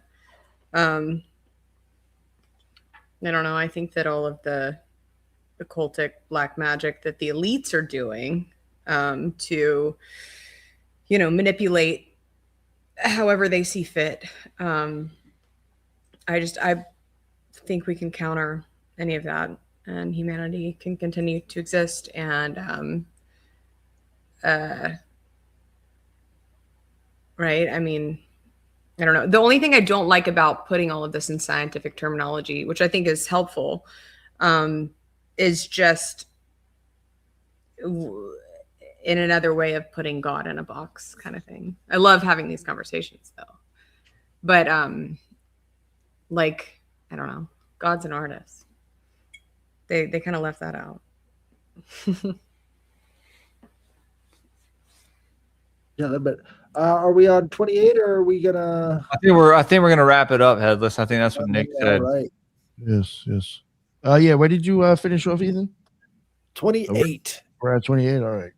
You know, Gateway method. Perfect. Can't forget Right. that gateway method. Awesome stuff. Oh, some weird shit in there. Oh, there we go. Right. Yeah. Thank you very much again, Eros. This is really a very fucking interesting shit to read. Oh yeah, I'm glad that you guys wanted to do it. It's been a Oh, great yeah. time. I remember reading through them the first time. I was like, yo, what the fuck? This was weird. I was like, yo, this is bugged out. Yeah. It's so dense and difficult to read and so deep. Well, I think it's cool that they proved all of their stuff with a thought experiment in the beginning, which was you participating in the thought experiment without your knowledge. So they're describing a thought experiment outside of time and space, which technically shouldn't be possible for you to imagine since you exist in time and space. And they said that's actually evidence of your consciousness existing somewhere outside of a different dimension. And then all the rest of that stuff followed from that single point of reasoning. So Yeah. I mean, that's like all of metaphysics too. It's like, at least, like back when Plotinus was doing it, it's just looking at things in the world and like reasoning, which is funny because they couldn't prove a lot of those things, but a lot of it was right. Zeno's paradox. That's a great one. I don't know what that means. Oh, so Zeno was a philosopher who proposed this idea that if you fire an arrow at a target, it has to go halfway to the target, and then halfway again, and then halfway again, and then halfway again. Does it ever actually reach the target? It's got to keep going halfway to get to the goal, right? So how does it do that if it's got to go halfway before it can reach the target? Because it can't reach the target before it goes halfway, right? How is anything separate from anything else? It's Right. not. We all Right, like actually you exist in the same whole. Make Yeah. some leaps of logic. Yeah. Right. Well, what he was trying to say was that everything is one thing. There is no separation between anything. That's Yeah. the illusion. Yeah. Yeah. That's like the idea that so many of our thoughts are just not our own. We're just picking up on stuff all the time, right? And people just don't realize, they're not conscious and aware of it. We are clearly Have discernment, but then most you have people to. are not. Yeah. Like I'll go in public places sometimes and my thought patterns will change so much, and it is not from me observing things, and I will know like, okay, I'm picking up on what someone else around me is thinking. And sometimes it's like dark, twisted stuff, and I'm like, I know that's not my natural thought pattern, so I know it's not me. And I have kind of gotten to where I can block that out. The part that I haven't been able to block out, Eros, is what you were saying, is the other people's feelings. That I'm still really trying to master. It's very difficult. But do you guys know what I mean? Have you ever observed that in your own experience? Just going around? I think that they proved that scientifically, that like telepathy does exist on some level. Absolutely. And so if you're spiritually sensitive to that naturally, like it can be very overwhelming for me sometimes, just, I don't know, going places. Well, now they got this blindfold vision. I think I'm going to take the course. I'm going to jump in, dude. But Oh, yeah. they got blindfold You already vision. have the yeah. the whole Dionysian really? glasses or whatever. Yeah, I think I'm going to go for it. You're already working with Wait, the what auras is the and your course? visions. Tell us about it. So these kids, they have these blindfolds on these kids, and then they train them to see without using their eyes. I've seen it. You're going to do vision. that? Right? Oh, that's pretty sick. Yeah, might as well. Oh, that's awesome. You should totally do it. That's like so weird though, because then that suggests that like consciousness is a hive mind, kind of, that like there's like this connection to all electrons, like panpsychism and stuff, because that's Well, how Eros- they justify panpsychism a lot. Yeah, hive mind. 100. Eros, the thing is that the people who can do this have different spots on their head that they pick up what's on the card better than other spots. So they actually have to hold whatever they're looking at different angles to their head to actually get a good picture or a reading of what they're looking at. So it's not like, Yeah, everywhere all the time. It's really strange. So, you know, Wow. I don't know. Maybe it is a different sensory organ. I mean, we've got all these different, sensors in our brains. Maybe there is some other way of it picking up on energy around us. Oh, I believe it. I believe it because I mean, like I told you guys earlier with, my dad being murdered and having to go to trial and I mean, it was so crazy being in there. Anytime the defense would kind of get a leg up, and they would start to kind of prove their case well, I mean, I would just start praying under my breath. And they would literally in front of our eyes, he can tell you, I mean, they'd be dropping papers and they'd be they'd lose their train of thought. They were messy. No, they weren't messy though. They were on top of Oh. it. They were messy I when saw I something set my different. intention to them being messy because they were defending a guy that murdered my dad for being Well, white. they looked messy. That's what happened. My dad Let's was say that. murdered. It was a hate crime. And no, there's something to that for sure. And I think it's call it prayer, call it intention, call it whatever. Sorry, I didn't mean to go off on a tangent about that. That's really cool though. You should definitely do that. And then you should do an episode and let us know about your experience. Oh, we'll hear about I'm it. fascinated. All right. Yeah, I don't feel like I'm very powerful. I don't feel like I can project a lot of stuff. You are. For me, it was just, I think part of my initiation to extreme trauma, dark night of the soul. It's like a yin and yang thing, right? Like extreme suffering, a death, and then a rebirth. So not a fun process, but nevertheless, I don't know. It is what it is. I just try to, it's not like I don't know. I don't like to say I'm powerful. I don't want to make it about my ego. I give glory to creator of the universe that empowers me, empowers all of us. Right. But yeah, there's something to it for sure. Collective consciousness. Carl Jung that I was talking about, the psychologist, in, all of our Western psychology is based off of, I guess, mostly Freud. Should have based it off of Jung. He had everything way more figured out. He was naturally very psychic. Yeah, imagine if they had Jungian psychology. That would be Right. great. Yeah, because we know where Freud's head really was, right? Both. Right. Yeah. Oh yeah, he was a Yeah. weirdo. Oh yeah. He was Red definitely- Book was it wasn't printed until the 1980s. They didn't print the Red Book until way, way later after his death. So it's crazy. Oh, Oh, yeah. sorry. Last thing, Headless. Have you heard of the book, The Immortality Key? I have not. No. His name's Brian something. Anyways, you should look into it. I think you would find it very interesting, all of you. He pretty much do. proved that just like psychedelic use and early what? Huh? What were you saying? No, nothing. Sorry, never mind. I'll stop. No, you're fine. No, you're fine. Sorry, Joel was telling me to stop talking. No, I'm not. I'm not telling her to stop talking. He was.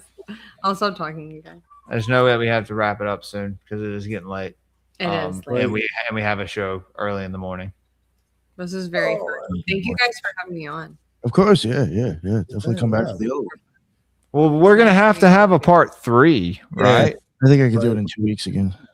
So I mean, well, you can come on. Like I said, Well, I've Yeah. told her, I was like, you can come out here and just, I you can't wait. know Kids aren't what, here. Our dude. kids aren't here. Well, you know what? So. I'll watch our kids, and you can come out here and hop on Nick and Headless and Arrows and Ethan and whoever else. We have a lot of rejects and stock. Awesome. So, you can come out here and I'll watch the kids for a couple shows if you want to. I mean, Yeah, I love that. Okay. I love that.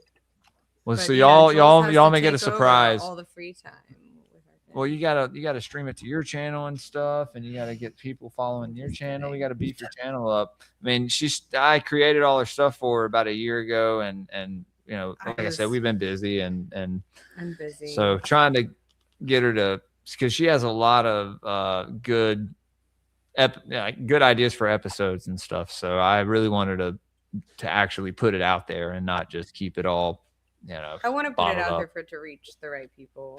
Well, the people will, the right people will come. Trust me. Yeah. Your audience won't it won't be, Yeah. the same audience you had day one won't be your audience 2 years later. Trust me. But anyway, Nick, yeah. You want? Thank you very much, Jules. I appreciate that. Yeah, man. All right, Eros up. You want to let everybody know where they can find all your amazing work, please? Sure. Yep. You can find me on YouTube at Aerosup and Twitter at Eros to Ethos.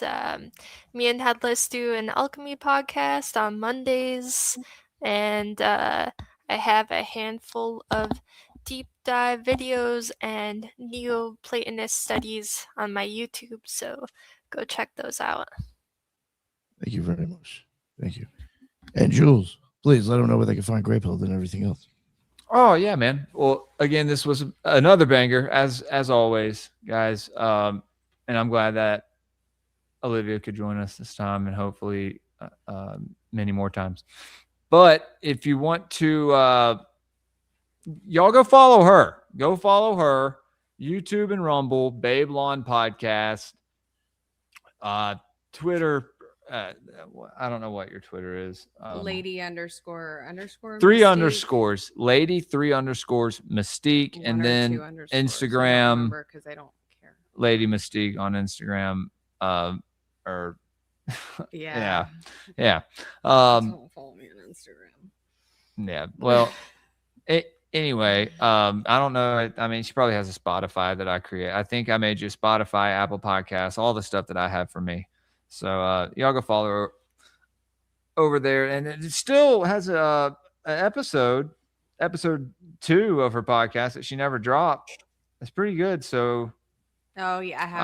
I'll put that out for you. It's on YouTube though. Oh, it's on YouTube, so it's not on Rumble. So I'll put that out for you on Rumble this week, guys. If you want to follow me on Twitter at Graypill Pod, Graypill _podcast on Instagram, Rumble, YouTube, Spotify, Apple Podcasts. Please leave me good reviews.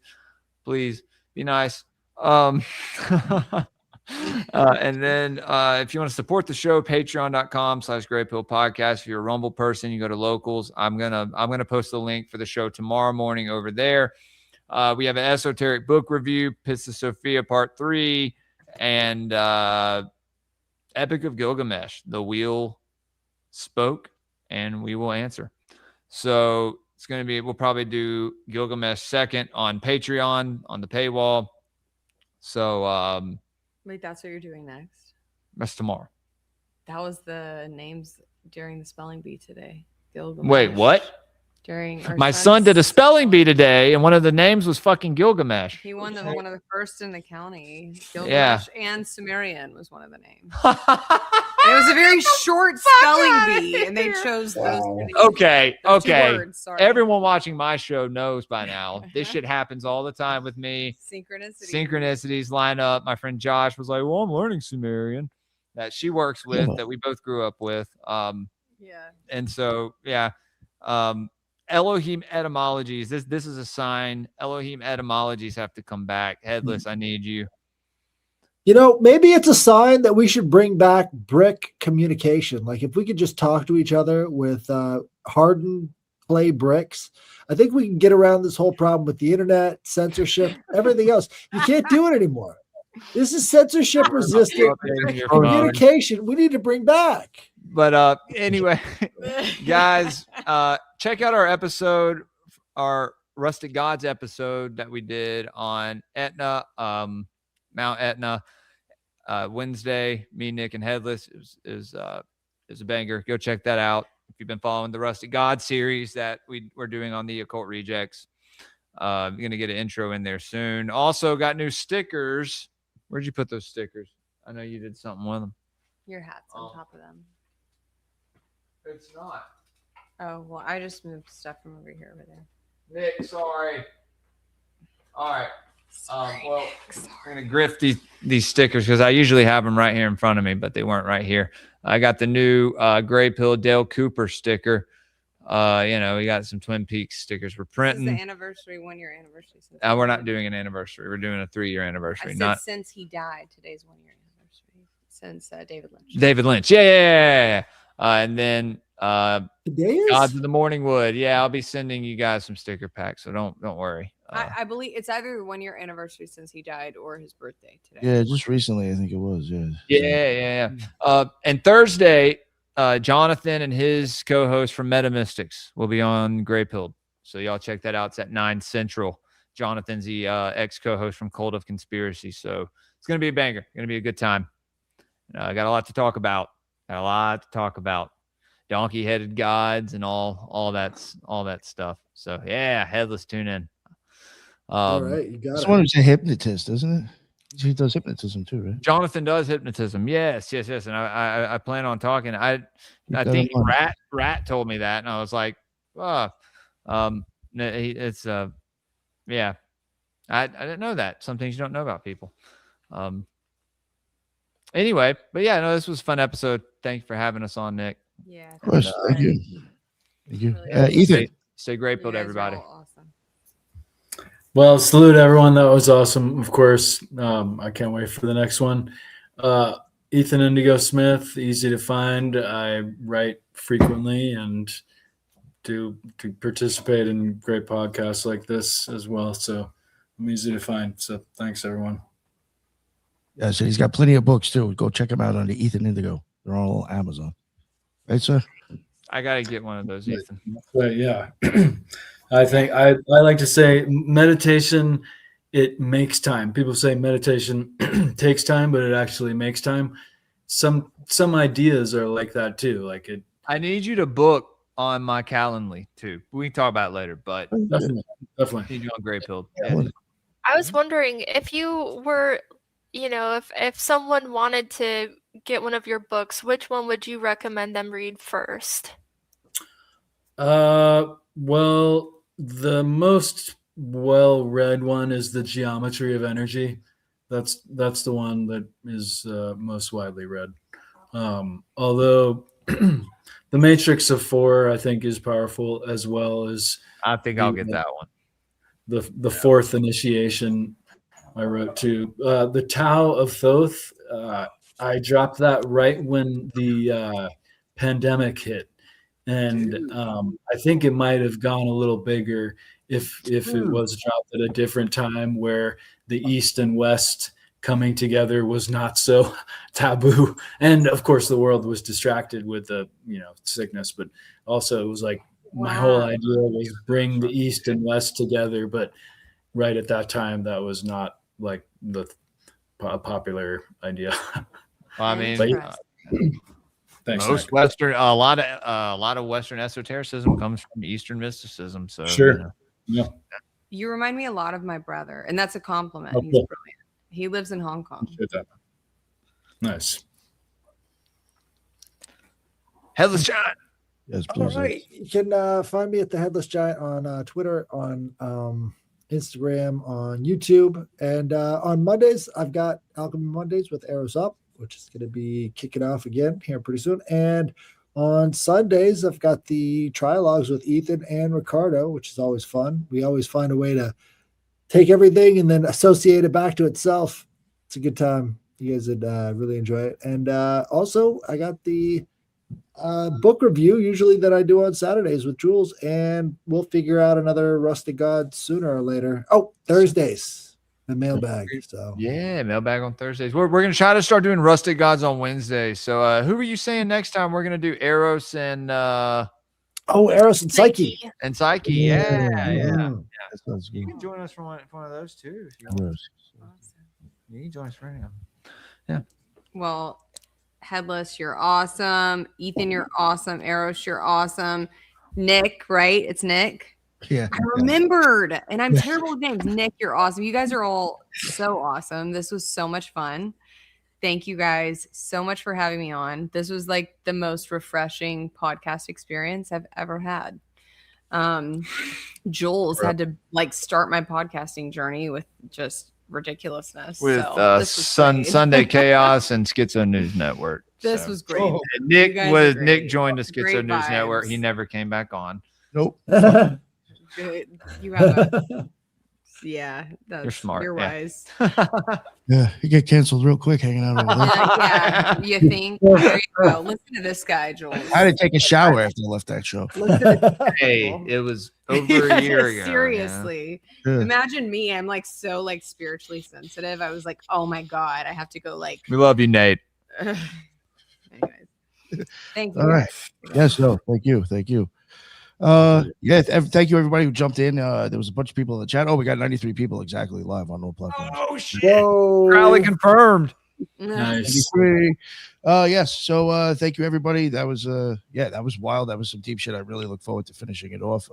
Hopefully maybe in 2 weeks we can do it again. I know I'm open then for that Friday. We'll see how it works. But yes, we will finish it off. And until the next one, everybody be well. Later.